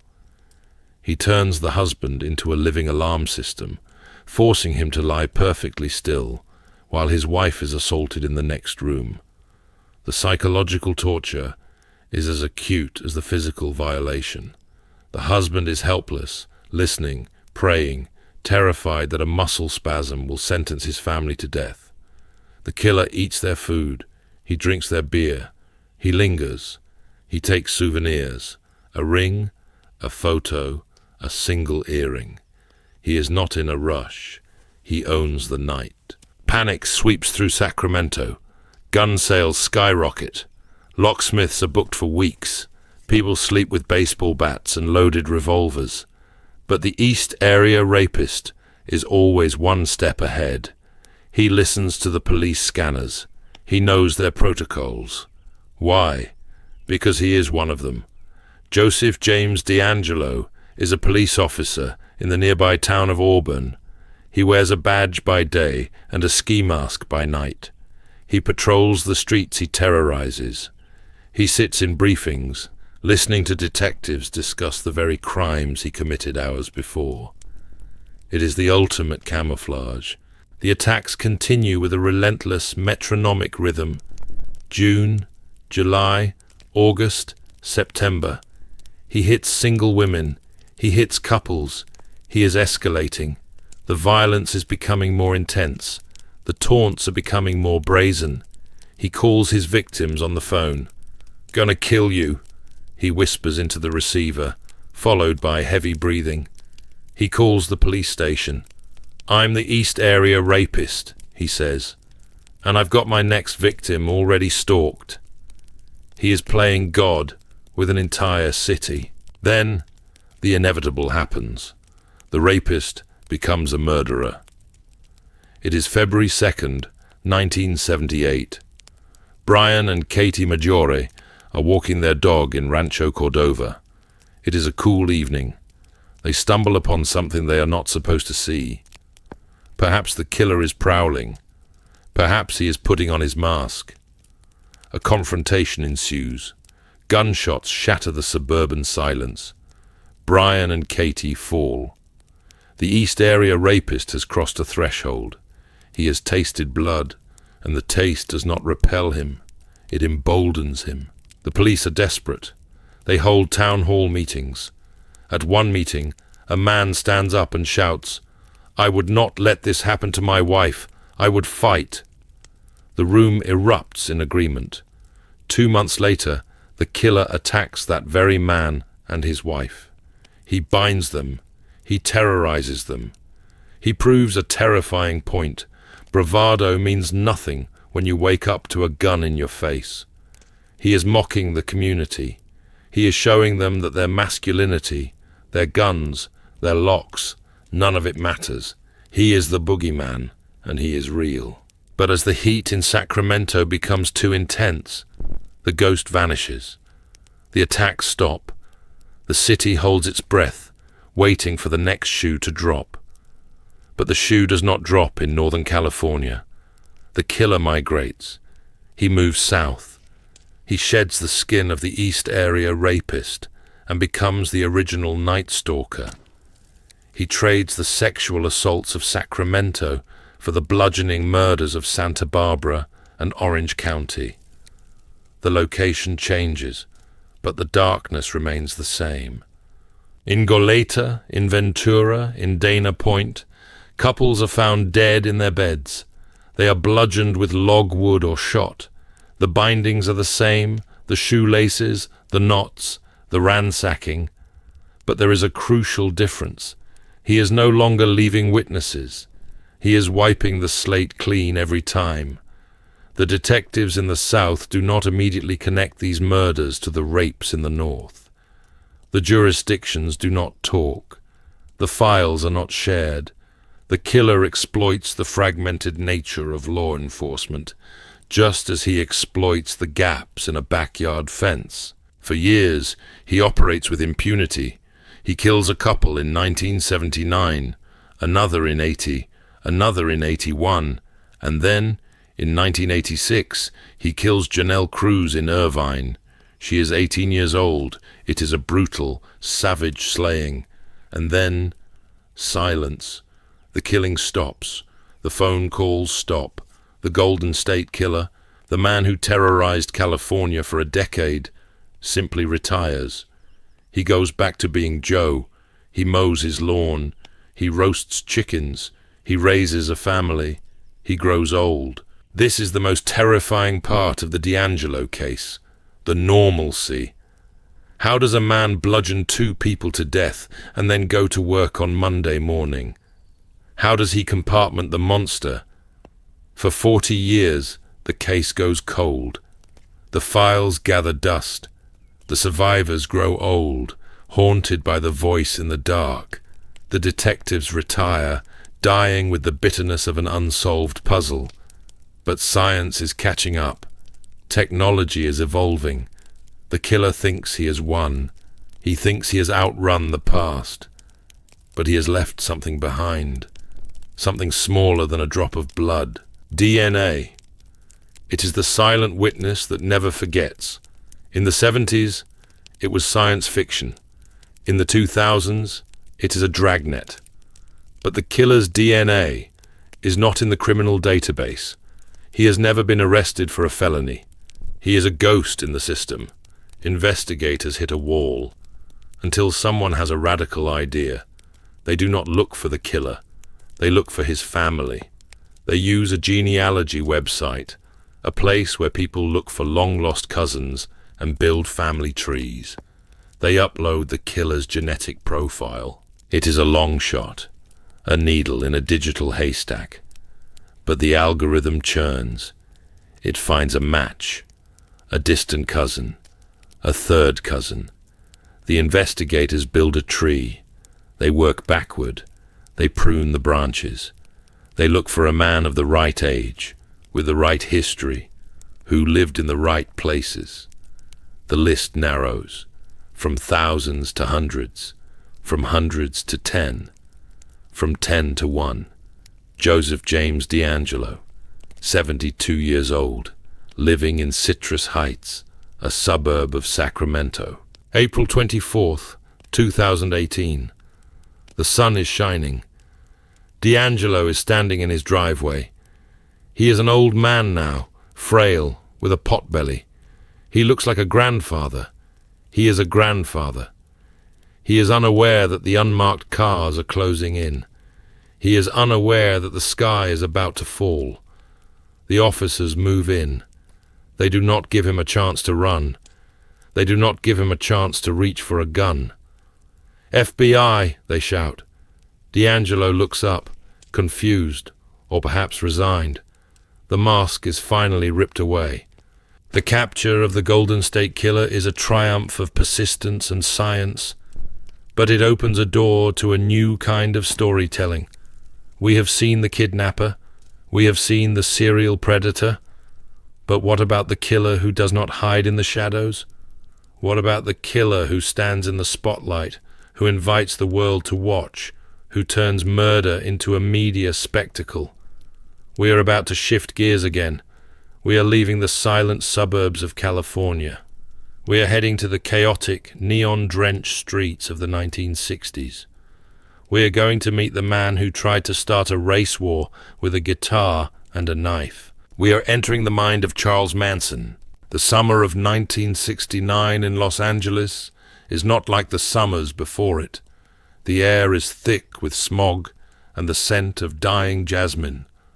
The summer of love, which blossomed 2 years earlier in San Francisco, has curdled in the heat of the southern desert.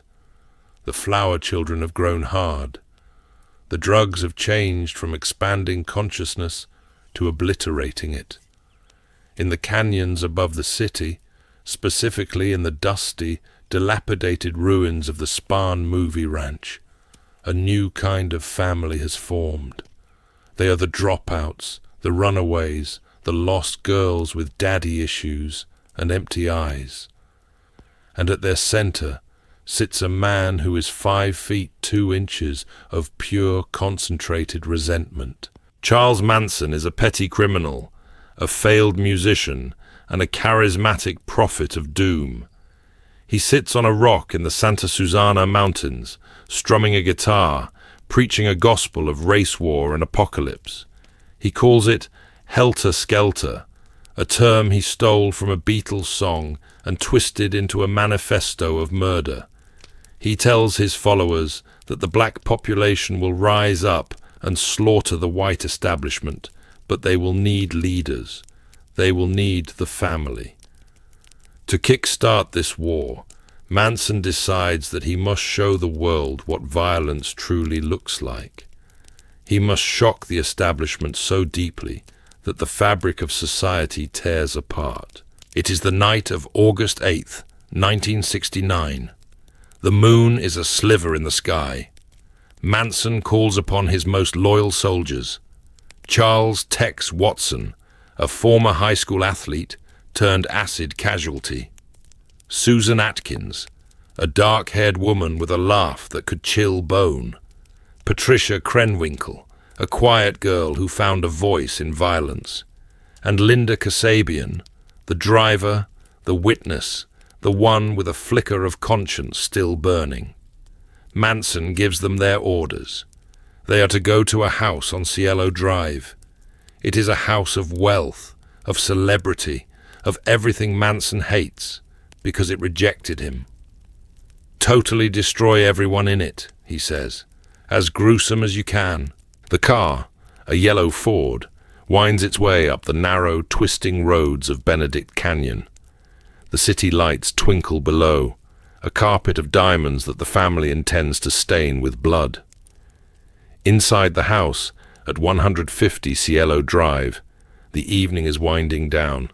Sharon Tate, the golden girl of Hollywood, is 8.5 months pregnant. She is beautiful, kind, and radiating the glow of expectant motherhood. Her husband, director Roman Polanski, is in London. Keeping her company are her friends, Jay Sebring, a celebrity hairstylist, Abigail Folger, the heiress to a coffee fortune, and Wojciech Frykowski, an aspiring writer. They are young, successful, and completely unaware that the end of the world is parking at their gate. The car stops. The family cuts the telephone lines. They climb the embankment, bypassing the gate. The first person they encounter is not a movie star, but a tragedy of timing. Stephen Parent is 18 years old. He has been visiting the caretaker in the guest house. He is driving his white Rambler toward the gate, hoping to get home before midnight. Tex Watson steps out of the shadows. He raises a gun. Stephen begs for his life. "Please don't hurt me. I won't say anything." Watson does not speak. He slashes the boy with a knife, then shoots him 4 times. The silence of the canyon is broken, but the main house is too far away, the music too loud. No one hears the first domino fall. The group approaches the main house. They cut the screen of a window. Tex Watson climbs in and opens the front door. The 3 killers creep into the living room. Wojciech Frykowski is asleep on the sofa. He wakes up to see a stranger looming over him. "What time is it?" he asks, groggy and confused. Watson kicks him in the face. "I am the devil," Watson announces, "and I'm here to do the devil's business." It is a line that belongs in a B-movie, but the gun in his hand is terrifyingly real. The nightmare has moved from the screen to the living room. They round up the others. Sharon, Jay, and Abigail are forced into the living room. They are tied together by their necks, with a rope thrown over a ceiling beam. The panic begins to set in. Jay Sebring protests.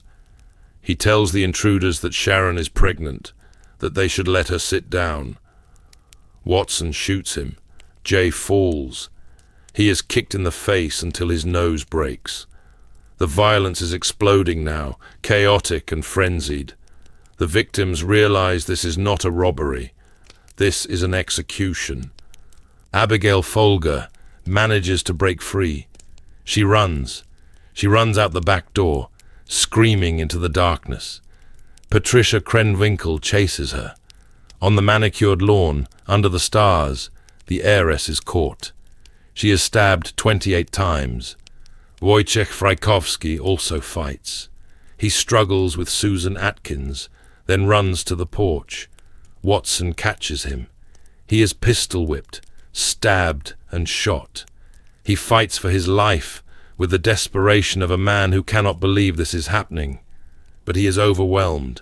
He dies on the grass, a few feet from freedom. Inside, Sharon Tate is the last one left alive. She is surrounded. She offers them money. She offers them anything. She begs for the life of her unborn child. "Mother, mother," she cries. But Susan Atkins is deaf to mercy. She looks at the pleading woman and says, "Look, bitch, I have no mercy for you." They hold her down. Sharon is stabbed 16 times. The baby dies with her. The silence returns to the house on Cielo Drive, but it is a heavy, wet silence. The air smells of copper and gunpowder. Before they leave, Susan Atkins dips a towel into Sharon Tate's blood. On the white front door, she writes a single word: pig. It is a message to the world. It is a desecration. They leave the house, change their clothes, and drive back to the desert, back to the Spahn Ranch. They eat milkshakes. They sleep. The sun rises over Los Angeles on August 9th. It is a Saturday. The maid, Winifred Chapman, arrives at the house at 8:30 in the morning. She sees the wires cut. She sees the bodies on the lawn. She runs to the neighbor's house screaming, "Murder, death, bodies, blood." The news hits Hollywood like a nuclear bomb. The golden age is over. Steve McQueen sleeps with a shotgun under his pillow. Frank Sinatra hires guards. The trust is gone. The doors that were once left unlocked are now bolted. The fear is palpable.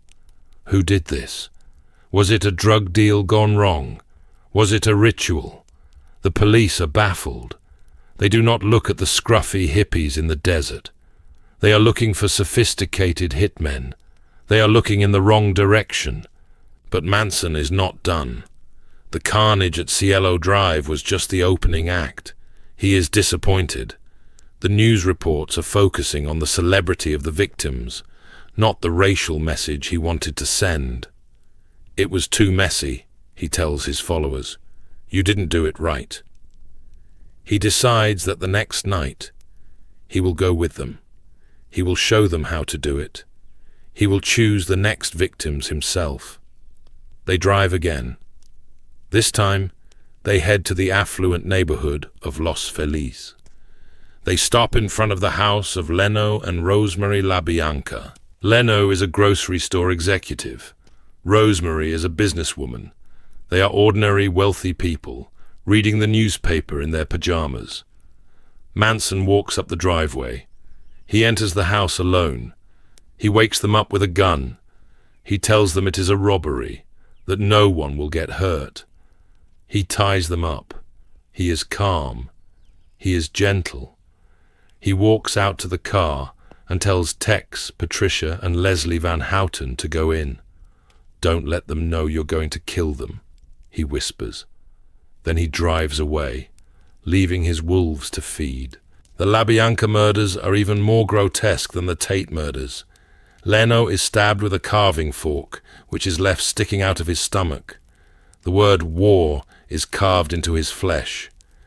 Death to pigs and rise are written in blood on the walls. Helter Skelter is scrawled on the refrigerator door, misspelled, a testament to the ignorance fueling the evil. The city of Los Angeles goes into a state of siege. The police still do not connect the two crimes. They think they are unrelated. It takes months and a jailhouse confession from Susan Atkins, who brags about the murders to a cellmate, to break the case. When Charles Manson is finally arrested, he becomes a media sensation. He carves an X into his forehead, which he later turns into a swastika. He turns the courtroom into a circus. He stares down the judge. He tries to attack the bailiffs. He becomes the face of pure evil, a symbol of the dark side of the counterculture. He is convicted. He is sentenced to death, which is later commuted to life in prison. But the damage is done. The 60s end not with a song, but with a scream. The dream of peace and love is buried in the grave with Sharon Tate. We move now from the cult of personality to a different kind of obsession. We leave the heat of California and travel to the cold, gray skies of the Pacific Northwest. We are going to Washington State. The year is 1974. We are about to meet a man who does not look like a monster. He looks like a law student. He looks like a politician. He is handsome, charming, and articulate. He wears a cast on his arm as a prop to lure women into his Volkswagen Beetle. His name is Ted Bundy. The devil is a gentleman. This is the enduring lesson of Theodore Robert Bundy. He does not lurk in the bushes with a knife between his teeth, drooling like a madman. He walks through the front door of the library. He smiles at you in the university quad. He is the man you hope your daughter marries. He is articulate, educated, and rising in the political circles of Washington State. But behind the blue eyes and the boyish grin lies a necrophile, a predator who views women not as human beings, but as cargo to be consumed. In 1974, Seattle is his hunting ground. The University of Washington is his pantry. It begins in the quiet, tree-lined neighborhoods of the University District. Linda Ann Healy is 21 years old. She's a girl with a voice and a future. She broadcasts the ski reports on the local radio. She is vibrant, safe, secure in a house she shares with friends. On the morning of February 1st, 1974, she does not come down for breakfast. Her roommates find her bed made. It is perfect, too perfect. They pull back the covers and find the mattress soaked in blood. Linda is gone. There is no sign of forced entry. The back door is unlocked. The phantom has struck and vanished into the mist. Panic begins to percolate through the campus, a low-level hum of anxiety. But Bundy is patient. He waits. Then, in the spring, the dam breaks. Donna Manson, Susan Rancourt, Roberta Parks, Brenda Ball, Jorgen Hawkins. They vanish one by one. Jorgen Hawkins disappears from an alleyway behind her sorority house. She is walking a distance of 10 feet. 10 feet of darkness between the bright lights of the dorm and the safety of her room. She never makes it. Bundy is there, a shadow that swallows her whole. The police are baffled. There are no bodies, only silence and missing posters stapled to telephone poles. Witnesses begin to talk about a man, a handsome man, a man with an injury. He wears a white plaster cast on his arm. Sometimes he is on crutches. He drops his books. He struggles with his car keys. He asks young women for help. "Could you help me carry this to my car?" It is a masterstroke of manipulation. He weaponizes their kindness. He exploits their social conditioning to be polite, to be helpful. The moment they lean into his tan Volkswagen Beetle to assist him, the trap snaps shut. The crowbar comes down. The cast is fake. The injury is a lie. The audacity of the man reaches its zenith on July 14th, 1974. It is a Sunday. Lake Sammamish State Park is teeming with thousands of people. The sun is blazing. The smell of barbecue smoke and sunscreen fills the air. Bundy is there. He's wearing a white tennis outfit. His arm is in a sling. He approaches Janice Ott. He asks her to help him load a sailboat onto his car. She agrees. She walks with him away from the beach, into the parking lot, and into oblivion. Witnesses see them leave. They hear him introduce himself. "I'm Ted," he says. It is the first time the ghost has a name, but one victim is not enough for the hunger that burns inside him. 4 hours later, he returns to the same park. The police are already looking for Janice. Bundy does not care. He approaches Denise Naslund. She is with her boyfriend and friends. She steps away for a moment to go to the restroom. She never returns. He takes 2 women in broad daylight from a crowded park under the noses of everyone. The remains of Janice and Denise are found months later on Taylor Mountain. It is not a grave. It is a dumping ground. Bundy returns to his victims. He visits them like old friends. The depravity of his crimes is something the detectives cannot say out loud to the press. This is not just murder. It is possession beyond death. But the heat in Seattle is becoming unbearable. The composite sketch of Ted is everywhere. The tan Volkswagen is being watched. The predator senses the net closing. He migrates.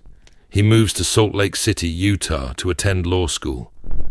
The monster puts on a suit and sits in a classroom, learning the very laws he breaks every night. The killings start again. Melissa Smith, Laura Amy, Debbie Kent. The pattern is the same. The charm, the ruse, the bludgeoning. But in Utah, he makes a mistake. He attacks the wrong girl, Carol DeRonch. She is 18. She meets him at a shopping mall. He pretends to be a police officer. He tells her someone tried to break into her car. She gets into his vehicle. He tries to handcuff her, but he only gets one cuff on. Carol DeRonch fights like a lioness. She screams. She bites. She throws herself out of the moving car door. She runs into the path of an oncoming vehicle. She survives. And for the first time, the police have a living witness. They have a description of the car. They have the handcuffs. The mask is slipping. Bundy is arrested. He is tried for the kidnapping of DeRonch. He is convicted. He goes to prison. The world thinks it is safe. But Ted Bundy is not a man who accepts a cage. He is an escape artist. He jumps out of a second-story window of the courthouse library during a recess. He is caught days later, wandering in the mountains. But he tries again. In December of 1977, he loses weight to fit through a light fixture hole in the ceiling of his cell. He crawls through the crawl space. He walks out the front door of the jail. He is free, and he is angry. He heads east. He heads south. He is going to Florida, and he is done with being careful. He is about to unleash a final, apocalyptic fury. The date is January 15th, 1978. Ted Bundy is in Tallahassee, Florida. He is living under a fake name, Chris Hagen. He is starving, broke, and vibrating with a lethal energy. The discipline he showed in Washington, the careful stalking in Utah, is gone. In its place is a feral desperation. He is a cornered animal, and he is about to lash out with a ferocity that will leave the nation trembling. The target is the Chi Omega sorority house at Florida State University. It is a large, stately building, sleeping quietly in the cool winter night. Inside, dozens of young women are dreaming, safe in their beds. Or so they believe. At 2:45 in the morning, the back door opens. It has a broken lock, a detail Bundy likely noted in his prowling. He enters the house. He carries a heavy oak log, scavenged from the yard. He is not here to talk. He is not here to trick anyone into a car. He is here to destroy. He climbs the stairs. He enters the room of Margaret Bowman. She is 21 years old. He strikes her with the log as she sleeps. The blow is so violent it ends her life instantly. He strangles her with a nylon stocking. It is a frenzy of hatred. He moves to the next room. Lisa Levy is sleeping. She is 20 years old. Bundy attacks her with the same savage intensity. But here, he leaves a signature. In a moment of primal rage, he bites her. He sinks his teeth into her flesh, leaving a jagged double arch impression. It is an act of ownership, of total domination. He does not know it yet, but this act of barbarism will be his undoing. It is the signature that science will read like a barcode. He leaves her dying and moves on. He attacks two more women, Kathy Kleiner and Karen Chandler. They survive, but they are broken, battered, left with concussions and shattered jaws. The violence lasts only 15 minutes. 4 women attacked, 2 dead. Bundy slips out of the house as chaos begins to erupt. The sound of sirens cuts through the night, but he is already gone. He does not go into hiding. The adrenaline is still pumping. Blocks away, he breaks into the apartment of Cheryl Thomas. He beats her in her bed. She survives only because her neighbors hear a noise and call out. Bundy jumps out the window, disappearing into the Florida darkness. For weeks, the police are chasing a ghost. They have a description, but it is vague. They have footprints. They have the bite mark. But they do not know that the man they are hunting is the escaped fugitive from Colorado. Bundy is unraveling. He is drinking heavily. He is driving a stolen Volkswagen Beetle, the same type of car that served as his hearse in the Northwest. On February 9th, 1978, he commits his final, most unforgivable crime. He goes to a junior high school in Lake City. Kimberly Leach is 12 years old. She is a child. She is not the college co-ed he usually targets. This is the mark of a predator who has lost all control. He calls to her near the schoolyard. He lures her into the van he is driving. Witnesses see a man leading a young girl away. They see the white van. Kimberly's body is found weeks later in a hog shed near the Suwannee River. The gentleman killer, the charming law student, has revealed his true face. He is a child killer. The mask is gone forever. The end comes on February 15th, 1978, exactly 1 month after the sorority massacre. Bundy is driving a stolen orange Volkswagen in Pensacola. Officer David Lee spots the car. He runs the plates. Stolen. He pulls the vehicle over. Bundy does not surrender. He fights. He kicks the officer's legs out from under him. He runs. Officer Lee fires a warning shot. He chases him down. They wrestle in the dirt. Finally, the cuffs click shut. "I wish you had killed me," Bundy whispers. The trial of Ted Bundy is the first televised national spectacle of its kind. It is a circus. Bundy, arrogant to the end, decides to represent himself. He fires his public defenders. He thinks he is smarter than the judge, smarter than the jury, smarter than the system. He struts around the courtroom in a suit, questioning witnesses, playing to the cameras. He treats the proceedings like a game. He even uses the courtroom to propose marriage to his girlfriend, Carol Ann Boone, while she is on the witness stand. It is a surreal display of narcissism. But the evidence is concrete. The bite mark on Lisa Levy's body is matched by forensic odontologists to the crooked teeth of Ted Bundy. It is a perfect match. The jury is not charmed. They see the monster behind the smile. They convict him. The judge, Edward Cowart, sentences him to death. In a strange moment of judicial pity, Cowart says, "You're a bright young man. You'd have made a good lawyer, and I would have loved to have you practice in front of me. But you went another way, partner." Bundy spends 10 years on death row. He tries to bargain.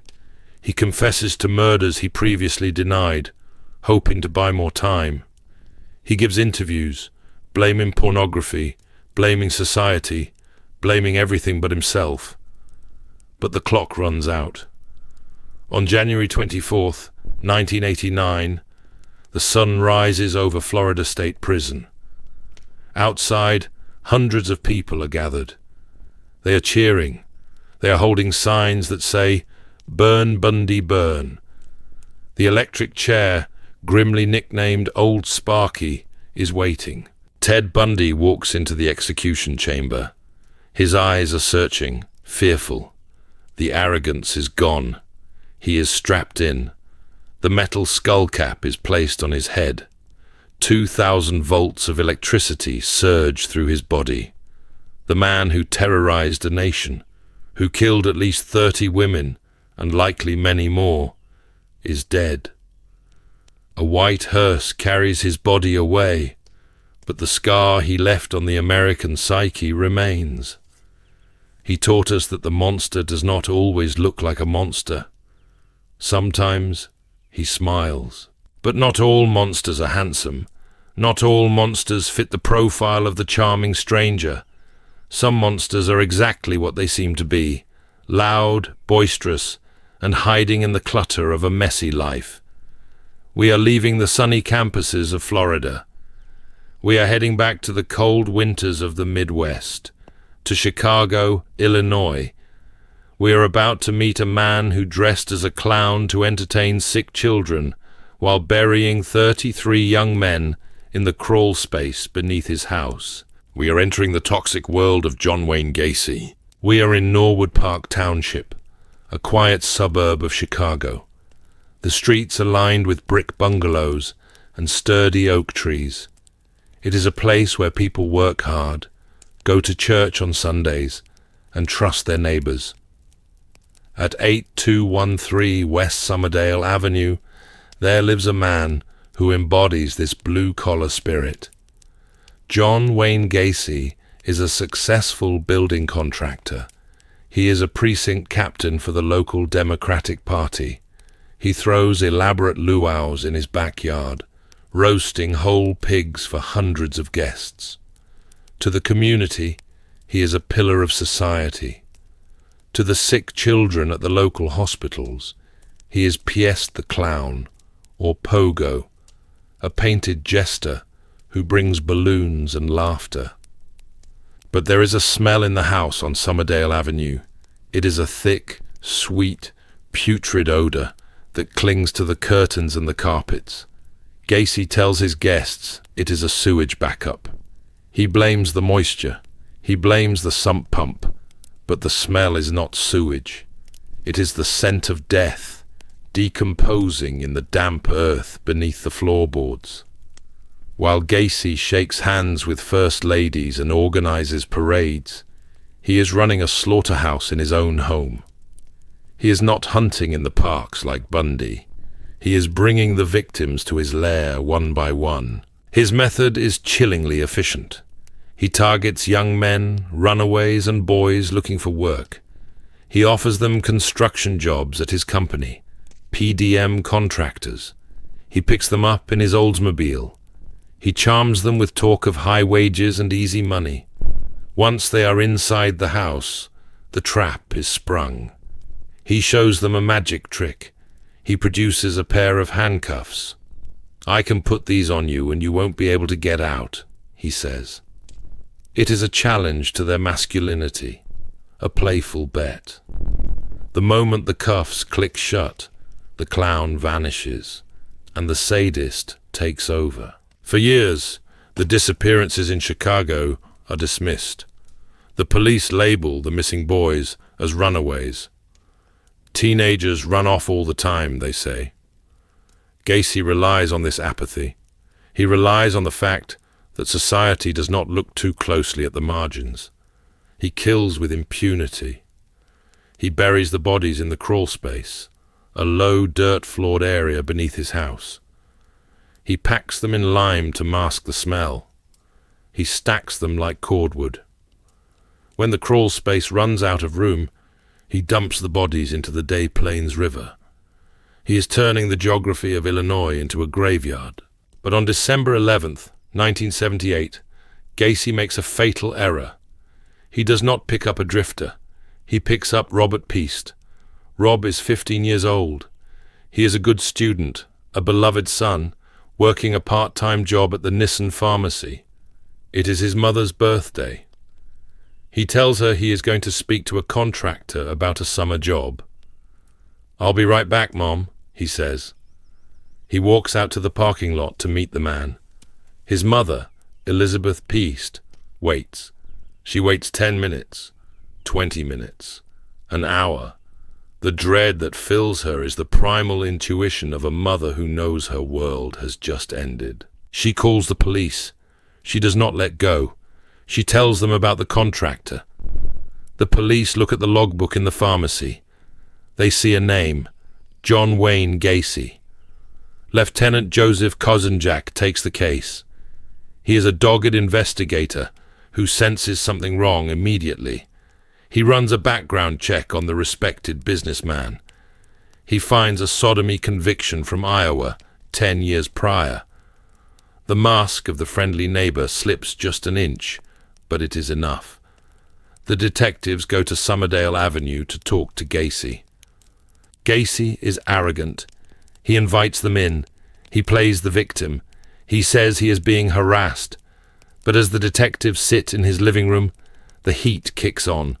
The vent blows air from the crawl space into the room. The smell hits them. It is the undeniable, sickly sweet stench of rotting flesh. Jaycee smiles, oblivious or perhaps enjoying the game, claiming it is just a dead rat. But the detectives know.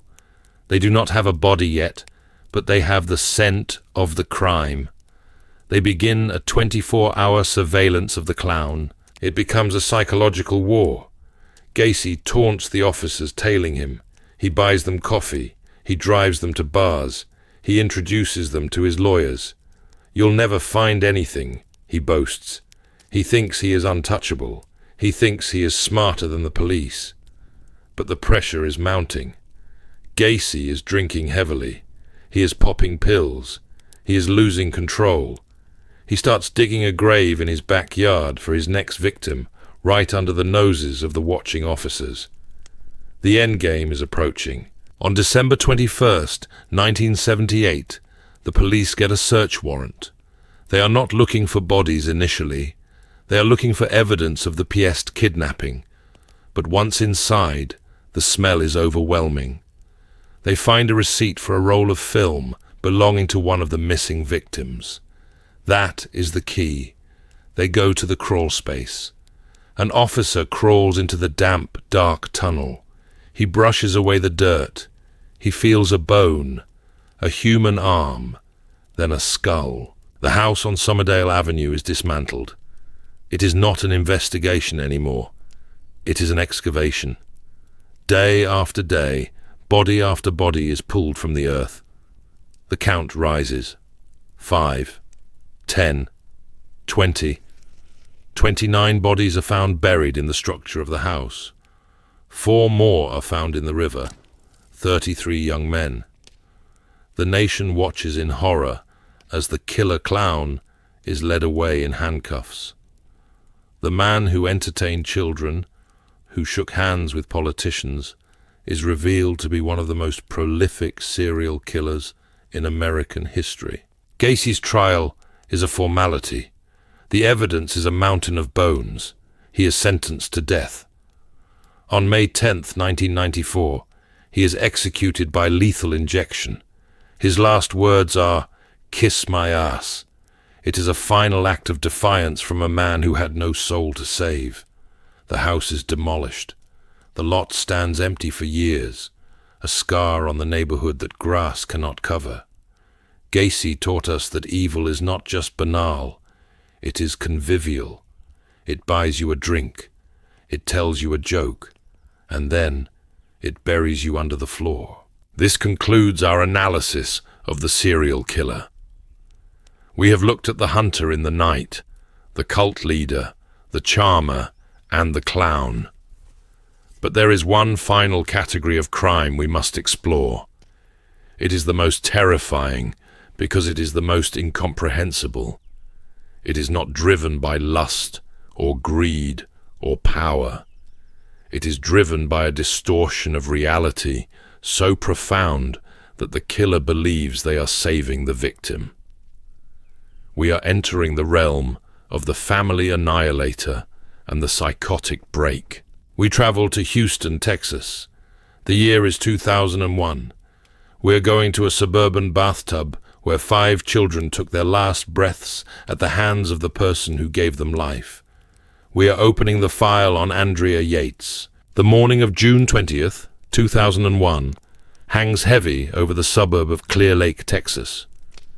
The air is thick with the humidity of the Gulf Coast, a suffocating blanket that presses down on the rooftops. Inside the single-story brick house on Beachcomber Lane, the atmosphere is even more oppressive. Rusty Yates, a NASA engineer, is getting ready for work. He moves through the routine of the morning with a sense of unease. His wife, Andrea, is not well. She is a shell of the woman he married. She stares into the middle distance, her eyes vacant, her movements mechanical. She has been hospitalized twice for suicide attempts. She is on medication, or supposed to be. Rusty knows he should not leave her alone. His mother, Dora, is scheduled to arrive in 1 hour to help. 1 hour, 60 minutes. It seems like a manageable window of time. He kisses Andrea goodbye. He tells her to rest. He looks at his 5 children, Noah, John, Paul, Luke, and baby Mary. They are eating cereal, watching cartoons, vibrating with the chaotic energy of life. Rusty walks out the door. He starts his car. As he pulls out of the driveway, he leaves behind the safety of the known world.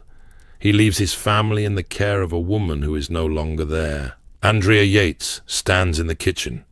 She watches the car disappear. The house is silent now, save for the television and the chatter of the children. But inside Andrea's head, the noise is deafening. It is not the voice of God. It is the voice of judgment. For months, she has been consuming the extremist religious pamphlets of a preacher named Michael Waroniecki.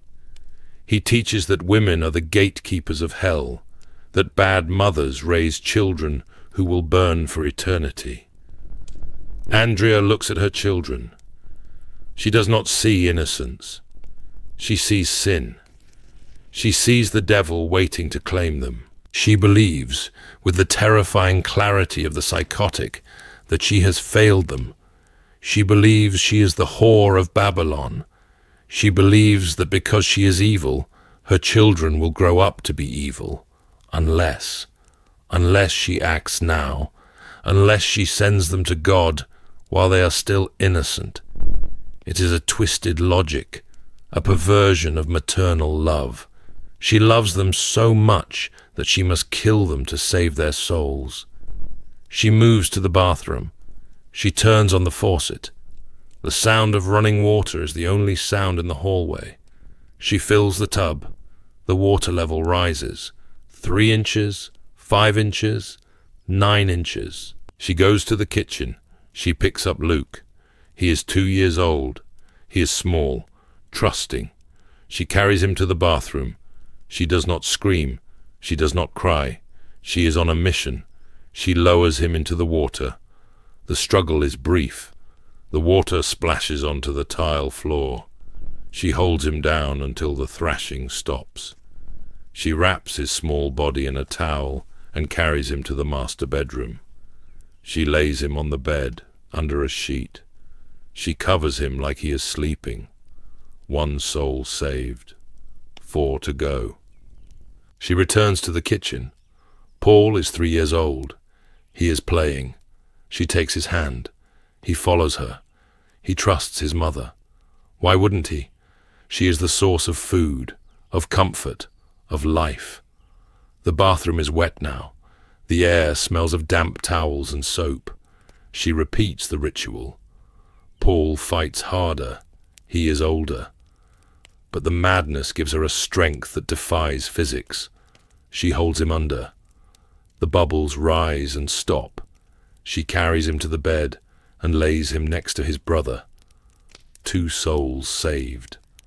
Next is John, 5 years old. The house is getting quieter. The cartoons are still playing, a colourful backdrop to the massacre. John follows her. He sees the water. He might sense something is wrong, but the mind of a child cannot comprehend this level of betrayal. He goes into the water. He joins his brothers on the bed. The row of bodies is growing. The sheet is pulled up. It is a macabre slumber party. Andrea is efficient. She is not rushing.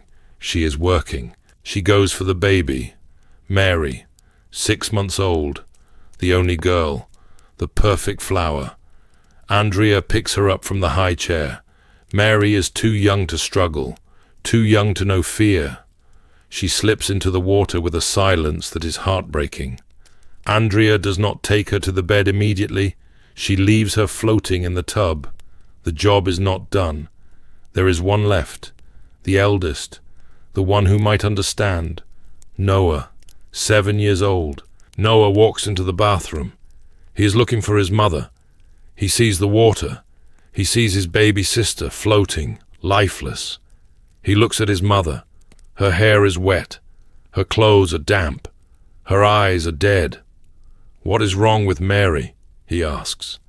The fear strikes him. He turns to run. He runs away from the woman who gave him birth. He runs through the house that has become a tomb. Andrea chases him. She catches him. She drags him back to the bathroom. Noah screams, "Mommy, don't!" He fights with everything he has. He is 7 years old, fighting a battle against a demon he cannot see. But he is overpowered.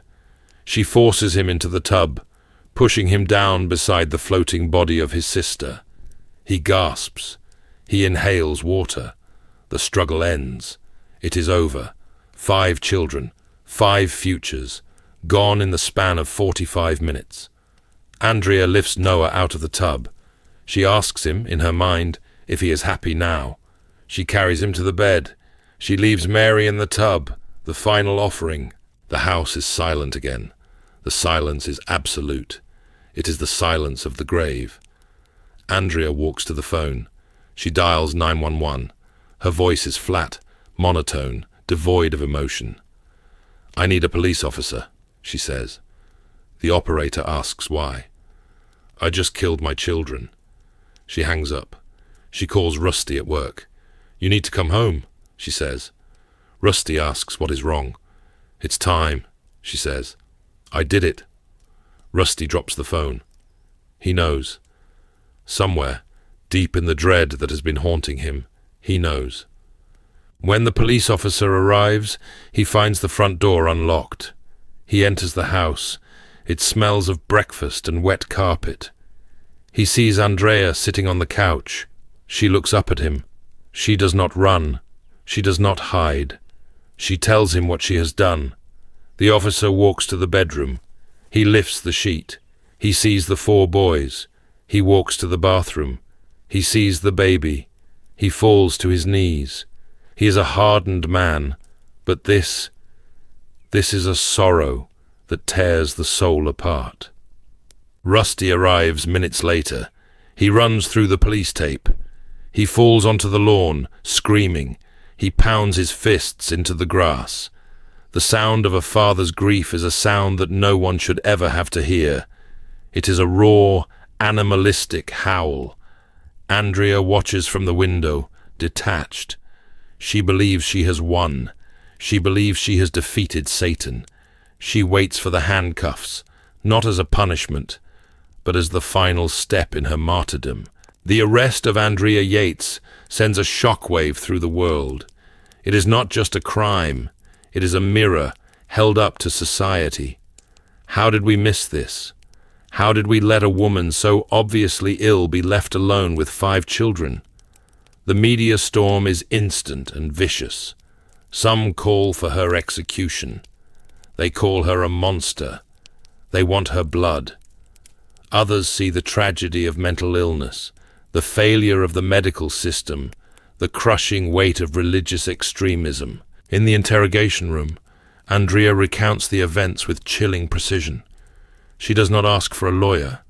She talks about the mark of the beast. She talks about the age of accountability. She talks about the devil. The detectives listen, their stomachs turning. They are looking for malice, but they find only madness. A madness so deep, so complete, that it has rewritten the laws of nature in her mind. She is not a criminal in the traditional sense. She is a tragedy. The trial of Andrea Yates, which begins in February of 2002, is not merely a legal proceeding. It is a collision of 2 worlds. On one side stands the rigid architecture of the Texas legal system, a system built on the binary concepts of good and evil, right and wrong. On the other side is the fluid, chaotic and terrifying reality of the human mind when it breaks. The Harris County District Attorney is seeking the death penalty. They argue that Andrea Yates committed a calculated act of mass murder. They point to the timeline. She waited for her husband to leave. She locked the dog in the crate. She called 911. These are the actions of a rational mind, they say. A mind that knew it was breaking the law. The defense, led by attorney George Parnham, tells a different story. They do not deny the horror. They do not deny the bodies. Instead, they invite the jury to look into the abyss of Andrea's psychosis. They bring in medical records that are as thick as phone books. They detail a history of suicide attempts, of catatonic states, of a brain chemistry so ravaged by hormones and disease that reality had ceased to exist. They argue that she did not kill her children out of malice. She killed them out of a distorted, heartbreaking love. She believed she was sending them to heaven to save them from the fires of hell. But in Texas, the insanity defense is a narrow gate. To pass through it, you must prove not only that you have a mental disease, but that the disease prevented you from knowing that your actions were wrong. This is the crux of the battle. The prosecution hammers on a single fact. Andrea called the police. Why call the police if you think you are doing God's work? Why confess if you think you are a savior? They paint her as a woman who was overwhelmed, resentful, and looking for a way out of motherhood. It is a cruel simplification, but in a courtroom, simplicity often wins over nuance. The turning point of the trial comes with the testimony of Dr. Park Dietz. He is a renowned forensic psychiatrist, a star witness who has testified in high-profile cases like that of Jeffrey Dahmer and the Unabomber. He takes the stand for the prosecution. He is polished, authoritative, and convincing. He tells the jury that Andrea Yates is not insane in the legal sense. He suggests that she got the idea for her defense from a television show. He testifies that shortly before the murders, an episode of Law and Order aired featuring a woman who drowned her children and was found not guilty by reason of insanity. This testimony is a bombshell. It suggests premeditation. It suggests that Andrea was not hearing the voice of Satan, but was mimicking a plot line from a police procedural. The jury listens. The seed of doubt is planted. If she was watching TV and planning her defense, she is a cold-blooded manipulator, not a victim. On March 12, 2002, the jury returns a verdict. Guilty. The courtroom gasps. The prosecution has won. They ask for death. The jury, perhaps sensing the tragedy beneath the crime, rejects the needle, but sentences her to life in prison. But the story does not end in a prison cell. It ends in a library. After the trial, a journalist and the defense team start digging into Dr. Dietz's testimony. They check the archives of Law and Order. They watch every episode. They search the plot summaries. And they find nothing. The episode Dr. Dietz described never existed. It was a phantom memory, a mistake, a fabrication.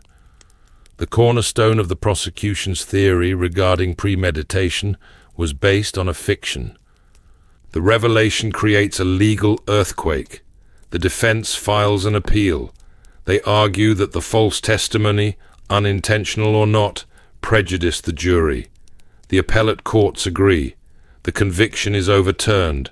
A new trial is ordered. In 2006, Andrea Yates enters the courtroom again. But this time, the atmosphere has shifted. The public anger has cooled. The understanding of postpartum psychosis has deepened. And without the Law and Order lie, the prosecution's case loses its sting. The second jury looks at the same evidence, but sees a different truth. They see a woman who was failed by her doctors, failed by her religious advisors, and failed by a society that stigmatizes mental illness. On July 26, 2006, the verdict is read. Not guilty by reason of insanity. Andrea Yates is not sent back to prison. She is sent to a state mental hospital. It is not freedom. She will never be free of the ghosts of her children. But it is mercy. It is an acknowledgement that sometimes the mind is the victim of its own chemistry. The Yates case leaves a scar on the American conscience. It forces us to ask uncomfortable questions about how we treat mothers, how we view mental health, and where we draw the line between criminal intent and medical tragedy. Andrea Yates remains in the hospital to this day, a quiet, tragic figure who spends her time making crafts and watching videos of her children, trapped in a loop of memory and regret. But as we close the file on this tragedy of the mind, we must prepare ourselves for a descent into a different kind of madness. Andrea Yates killed to save. The man we are about to meet killed to consume. We are leaving the suburbs of Texas. We are traveling north to the industrial rust belt of Milwaukee, Wisconsin. The year is 1991. We are about to enter an apartment that smells not of wet carpet, but of acid and death. We are about to meet the man who drilled holes into the heads of his victims to turn them into living zombies. We are entering the apartment of Jeffrey Dahmer, The heat in Milwaukee on July 22nd, 1991 is oppressive. It is a sticky, industrial heat that clings to the skin. In the Oxford apartments on North 25th Street, the air is stagnant. The building is nondescript, a beige brick box in a marginalized neighborhood. But there is something wrong with apartment 213. For months, neighbors have complained about a smell, a thick chemical stench that seeps through the vents and under the doors. The tenant, a quiet man with blonde hair and glasses, says it is his freezer. He says the meat has gone bad. He apologizes. He is polite. Jeffrey Dahmer is 31 years old. To the world, he is a ghost. He works at a chocolate factory. He pays his rent on time. He keeps to himself.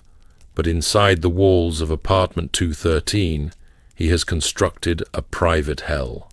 He is not just killing, he is collecting. He is lonely, with a loneliness so profound and twisted that it has devoured his humanity. He does not want partners. He wants possessions. He wants to stop time. He wants to keep the people he finds beautiful with him forever, even if that means stripping the flesh from their bones to keep the skeleton. On this fateful night, Dahmer is prowling the streets. He meets Tracy Edwards, a 32-year-old man. Dahmer uses his standard lure. He offers money, $100 for a few hours of time. He says he is a professional photographer. He says he needs a model. It is a transactional offer, common in the shadows of the city. Edwards agrees. He gets into the car. He does not know that he is stepping into the final act of a horror show that has been running for 13 years. They arrive at the apartment. The smell hits Edwards immediately. It is the scent of rotting meat masked by bleach and incense. It is the smell of a slaughterhouse scrubbed clean. Dahmer is calm. He offers Edwards a beer, but the beer is laced with a sedative. This is the ritual. Drug them, strangle them, keep them. But Edwards is wary. He notices the strange objects in the room, a large blue barrel in the corner, boxes of acid, photos of men on the walls. The atmosphere is heavy with a predatory tension. Dahmer's demeanor shifts. The polite mask slips. He produces a pair of handcuffs. He manages to snap one cuff onto Edwards' wrist. He pulls a knife. He forces Edwards into the bedroom. He tells him to lie down. He places his head on Edwards' chest to listen to his heart. "I am going to eat your heart," he whispers. It is not a metaphor. Edwards realizes with a jolt of pure adrenaline that he is in the presence of a monster. He is not looking at a man. He is looking at a void. Edwards plays along. He relies on his survival instinct. He tells Dahmer he is a friend. He keeps him talking. He waits for a moment of distraction. When Dahmer looks away, Edwards swings. He punches the man in the face. He runs. He runs through the living room, past the blue barrel, past the smell of death. He bursts out the front door and into the street. He is shirtless, with a handcuff dangling from his wrist, waving down a passing police car. Officers Rolf Mueller and Robert Routh stop. They see a frantic man claiming a freak tried to kill him. They are skeptical. Milwaukee is a tough city. Weird things happen, but the handcuff is real. They agree to go back to the apartment to get the key to unlock it. They walk Edwards back to the door of 213. Dahmer answers. He's calm. He's wearing a t-shirt and jeans. He smiles. He says it was a misunderstanding. He says they were just hanging out. He invites the officers inside. Officer Mueller steps into the apartment. The smell is overwhelming. He looks around. He sees the boxes. He sees the knife. But it is the open drawer of the bedside table that catches his eye. There are Polaroids scattered inside. He picks one up. It is not a photo of a model. It is a photo of a severed head in a sink. He picks up another, a torso cut open. Muller freezes. The reality of what he is holding crashes down on him. "These are real," he says. He turns to his partner. "Cuff him." Dahmer fights. The facade of the polite neighbor shatters. He struggles with the officers, shouting, wrestling on the floor, but he is subdued. "For what I did, I should be dead," he mutters. The officers call for backup. The apartment is sealed off. The search begins, and as they open the fridge, the freezer, and the blue barrel, the true scale of the nightmare is revealed. This is not just a crime scene. It is a museum of atrocities. In the refrigerator, they find a human head. In the freezer, 2 more. In the blue barrel, 3 torsos are dissolving in acid. There are jars of preserved genitals. There are skeletons in the closet. The police have stumbled upon the remains of 11 men. Dahmer has been living with the dead.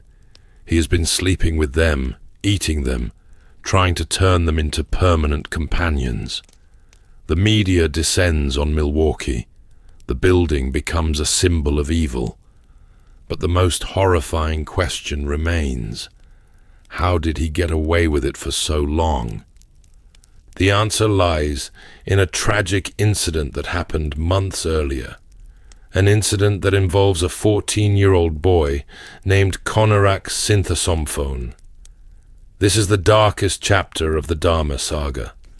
A moment where the system failed so catastrophically that it allowed the monster to continue his work. It is a story of bias, incompetence, and a missed opportunity that cost at least 5 more lives. The date is May 27th, 1991, 2 months before Jeffrey Dahmer is finally caught. It is a warm evening in Milwaukee. Sandra Smith and Nicole Childress are walking down the street when they see something that makes them stop cold. A young boy is stumbling down the alley. He is naked, bleeding from the buttocks, and looks dazed, as if he is drugged. He is unable to speak. He is Konorak Synthesomphone. He is 14 years old. He has just escaped from apartment 213. The women call the police. They are frantic. They know a child in distress when they see one. Officers arrive, but so does Jeffrey Dahmer. He strolls up to the scene, calm, collected, the picture of rationality. He tells the officers that the boy is 19. He says he is his lover. He says they had a lover's quarrel and the boy got drunk. "It's just a domestic dispute," he says smoothly. He is white, polite, and articulate. The women are black. The victim is Laotian. In the charged atmosphere of the city, these optics matter. Glenda Cleveland, a neighbor who has been suspicious of Dahmer for months, tries to intervene. She tells the police the boy is a child. She points out that he is bleeding. She begs them to check his ID, but the officers wave her off. They choose to believe the man who looks like them or the man who sounds normal. They do the unthinkable. They escort the 14-year-old boy back into the apartment, back into the slaughterhouse. They watch Dahmer lead him inside. They leave. Inside apartment 213, the door closes. The hope that had flared in Konorak's eyes is extinguished. Dahmer is furious. He injects the boy with acid. He drills a hole into his skull. This is his ultimate goal, to create a zombie. He does not want a dead body. He wants a mindless, compliant slave who will never leave him. The police officers, by returning the boy, did not just fail to save him. They handed him back to be the subject of a living nightmare. Konorak dies hours later. His body is dismembered. His skull is kept on a shelf. When this story comes out after Dahmer's arrest, the city of Milwaukee erupts. It is not just anger, it is a deep civic shame.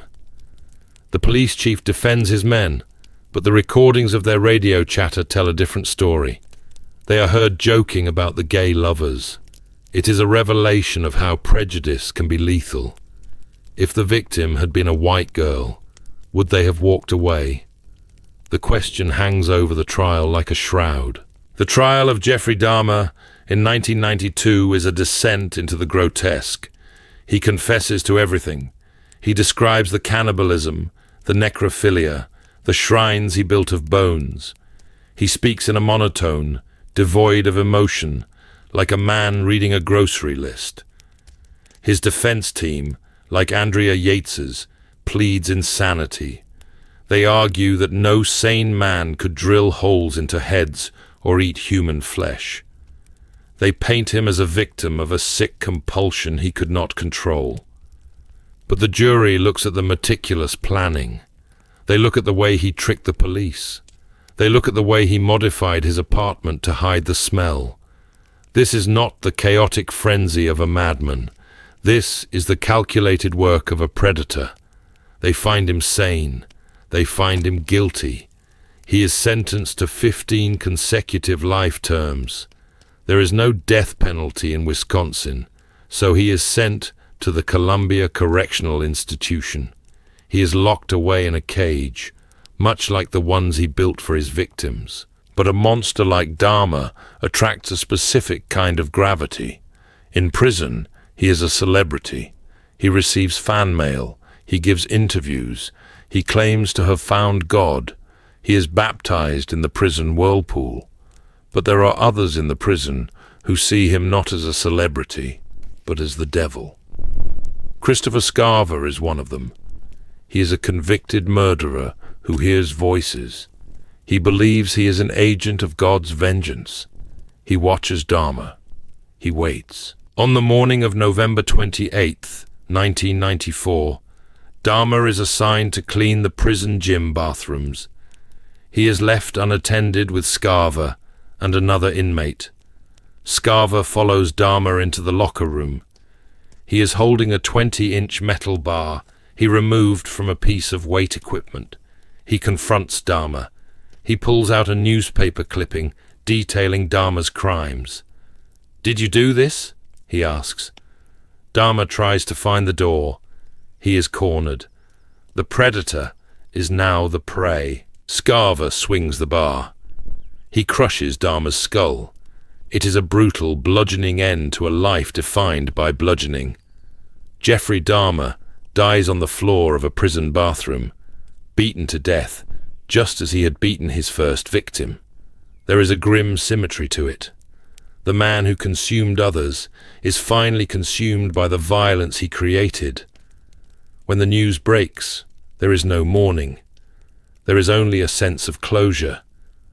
The Milwaukee cannibal is gone. Dahmer's death marks the end of an era of the celebrity serial killer. But as the 20th century winds down, the nature of crime shifts again. We move away from the singular monster hiding in an apartment.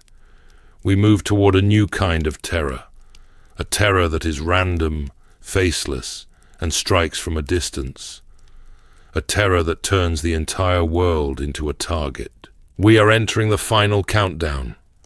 We are leaving the dank basements and the prison cells. We are going to the suburbs of Washington, D.C. The year is 2002. It is October. The leaves are turning. The air is crisp. But no one is looking at the leaves. Everyone is looking for a white van. Everyone is walking in zigzags. Because in the capital of the United States, simply pumping gas or mowing the lawn has become a death sentence. We are about to open the file on the Beltway snipers. The clock is ticking. The terror does not begin with a scream. It begins with a crack. A single sharp sound that echoes off the suburban asphalt, indistinguishable from a car backfiring, until a body hits the ground. It is October 2nd, 2002. The location is Wheaton, Maryland. It is 5 in the afternoon. James Martin is 55 years old. He is buying groceries. He walks across the parking lot of a Shoppers Food warehouse. He is thinking about dinner, about work, about the ordinary rhythm of a Wednesday. A high-velocity round strikes him in the back. He falls. He dies. The sniper has started the clock. The next day, October 3rd, reveals the true scope of the nightmare. It is not a singular assassination. It is a spree. It is a hunting party. At 7 in the morning, James Buchanan is mowing a lawn. He is shot dead. At 7:30, a taxi driver named Premkumar Walekar is pumping gas. He is shot dead. At 8:30, Sarah Ramos is reading a book on a bench. She is shot dead. At 9:58, Lorianne Lewis Rivera is vacuuming her van. She is shot dead. At 9 in the evening, Pascal Charlot is walking down the street. He is shot dead. 5 people, 14 hours, 1 gun. Panic does not just spread, it saturates the atmosphere. The police are overwhelmed. Witnesses report seeing a white box truck speeding away. Or was it a white van? The media latches onto the image. The white van becomes the symbol of the enemy. Every white delivery truck in the Washington, D.C. area is stopped, searched, and feared. Drivers of white vans are pulled over at gunpoint. But the white van is a phantom. It is a collective hallucination born of fear and bad memory. The killers are watching the roadblocks. They are laughing. They are driving right past the police in a blue Chevrolet Caprice. The investigation becomes a desperate race against a ghost. Chief Charles Moose of the Montgomery County Police becomes the face of the frustration. He pleads with the public. He pleads with the shooters. But the killers are playing a game. They leave clues. At one crime scene, near a school where they shot a 13-year-old boy named Iran Brown, they leave a tarot card. It is the death card. On it, scrawled in handwriting, is a message. Call me God. It is not a demand for money yet. It is a demand for submission. The psychological toll on the region is unprecedented. This is not a serial killer who hunts in the dark alleys. This is a sniper who hunts in the broad daylight of suburbia. The behavior of an entire population changes overnight. People stop pumping their own gas. Gas stations put up blue tarps to shield customers, turning service stations into fortresses. Mothers run with their children from the car to the school doors in a zigzag pattern, hoping to make a harder target. The simple act of walking outside becomes a game of Russian roulette. Ballistics confirm that all the shootings are linked. The weapon is a Bushmaster XM15 rifle, the civilian version of the military M16. It is a weapon of war deployed in the parking lots of Home Depot and Michael's craft stores. The shooters are disciplined. They take one shot, only one. They never miss. They disappear before the casing hits the pavement. The profile suggests a trained marksman, perhaps military, perhaps a disgruntled Special Forces operative. The police are looking for a lone wolf. They are wrong. They are looking for a father and a son. John Allen Muhammad is 41. He is a Gulf War veteran, a marksman, a man consumed by bitterness and a desire to wage war on the country he once served. Lee Boyd Malvo is 17. He is an impressionable lost boy from Jamaica looking for a father. Muhammad has molded him into a weapon. They have turned their blue Caprice into a mobile killing machine. They removed the rear seat. They cut a hole in the trunk near the license plate. Malvo lies in the trunk, aiming through the hole. Muhammad drives. They are a tank disguised as a sedan. The breakthrough comes from arrogance. The killers want credit. They call the police hotline. They call a priest. In one conversation, they tell the police to Check with the people in Montgomery. They are referring to a robbery and murder in Montgomery, Alabama, weeks earlier. It is a taunt. We have done this before, they are saying. The police dig into the Alabama cold case. They find a fingerprint on a magazine dropped at the scene. They run it through the national database. The computer chimes. The fingerprint belongs to Lee Boyd Malvo. He has a record with the INS. The investigators connect Malvo to John Allen Muhammad. They run Muhammad's background. They find he owns a Bushmaster rifle. They find he owns a blue 1990 Chevrolet Caprice. The white van myth evaporates. The BOLO, be on the lookout, is updated. The entire law enforcement apparatus of the United States pivots. They are no longer looking for a ghost. They are looking for a specific car with a specific license plate. It is October 24th, 2002. 3 weeks of terror. 10 dead. 3 wounded. It is 1 a.m. A truck driver named Whitney Donahue pulls into a rest stop on Interstate 70 off-ramp near Myersville, Maryland. He sees a blue car parked quietly. He notices the license plate. It matches the one he heard on the radio. He calls 911. "I think they are here," he whispers. The police descend. The SWAT team moves in through the mist. The car is silent. The killers are asleep. The arrest of the Beltway snipers is anticlimactic in its violence, but deafening in its significance. The SWAT team shatters the windows of the blue Caprice. John Allen Muhammad and Lee Boyd Malvo are dragged out of their slumber and onto the wet pavement. They do not fight. They do not reach for the Bushmaster rifle lying next to them. The monsters who paralyzed the capital of the most powerful nation on earth are just 2 men sleeping in a car that smells of stale food and unwashed bodies. The trunk is opened. The killing port is revealed. The rifle is secured. The ballistics match. The reign of the tarot card is over. John Allen Muhammad is sentenced to death. He is executed by lethal injection in Virginia in November of 2009. He takes his secrets to the grave, staring at the ceiling, defiant to the end. Lee Boyd Malvo, the boy he brainwashed, the finger on the trigger, is sentenced to life in prison without parole. He later expresses remorse, claiming he was a monster made by a monster. But for the families of the 10 victims, remorse does not fill the empty chair at the dinner table. The Beltway snipers taught us that safety is an illusion, that terror does not need an army. It only needs a trunk and a scope.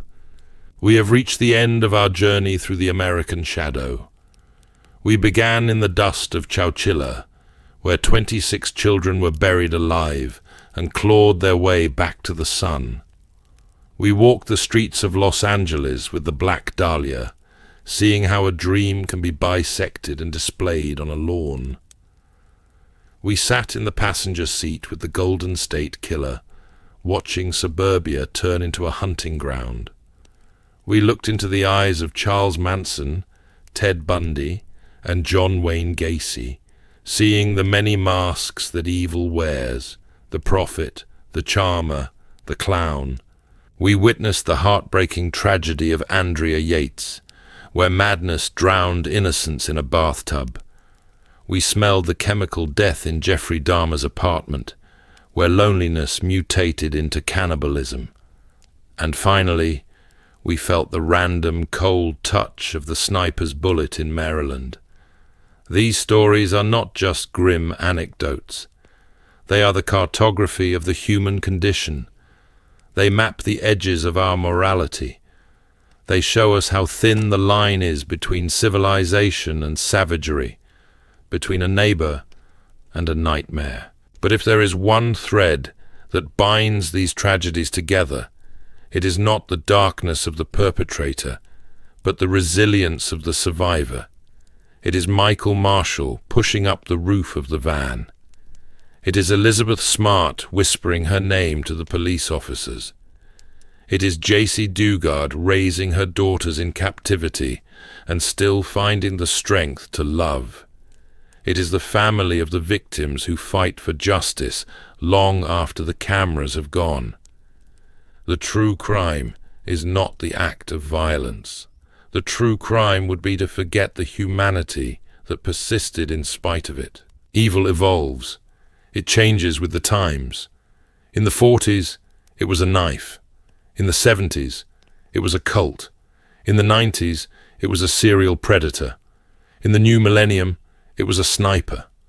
Today, it might be a cyberstalker or a digital radicalization. The methods change, the tools sharpen, but the hunger remains the same. It is the hunger for control, for power, for the destruction of the other.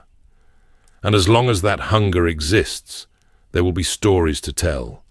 There will be files to open. We close the True Crime Chronicles here. The tapes are filed. The evidence boxes are sealed. The ghosts are, for the moment, at rest. You have walked through the valley of the shadow of death, and you have emerged on the other side. The world outside your window is the same as it was when we began. The sun is shining, the traffic is moving, the neighbors are waving. But perhaps you look at it a little differently now. Perhaps you check the lock twice. Perhaps you look a little longer at the white van parked down the street. That is the burden of knowledge. That is the price of staring into the abyss. But it is also a shield. Awareness is the first line of defense. Remember the stories. Remember the names. Not of the killers. Let them fade into the grey static of history, but of those who survived and those who were taken. They are the reason we tell these stories.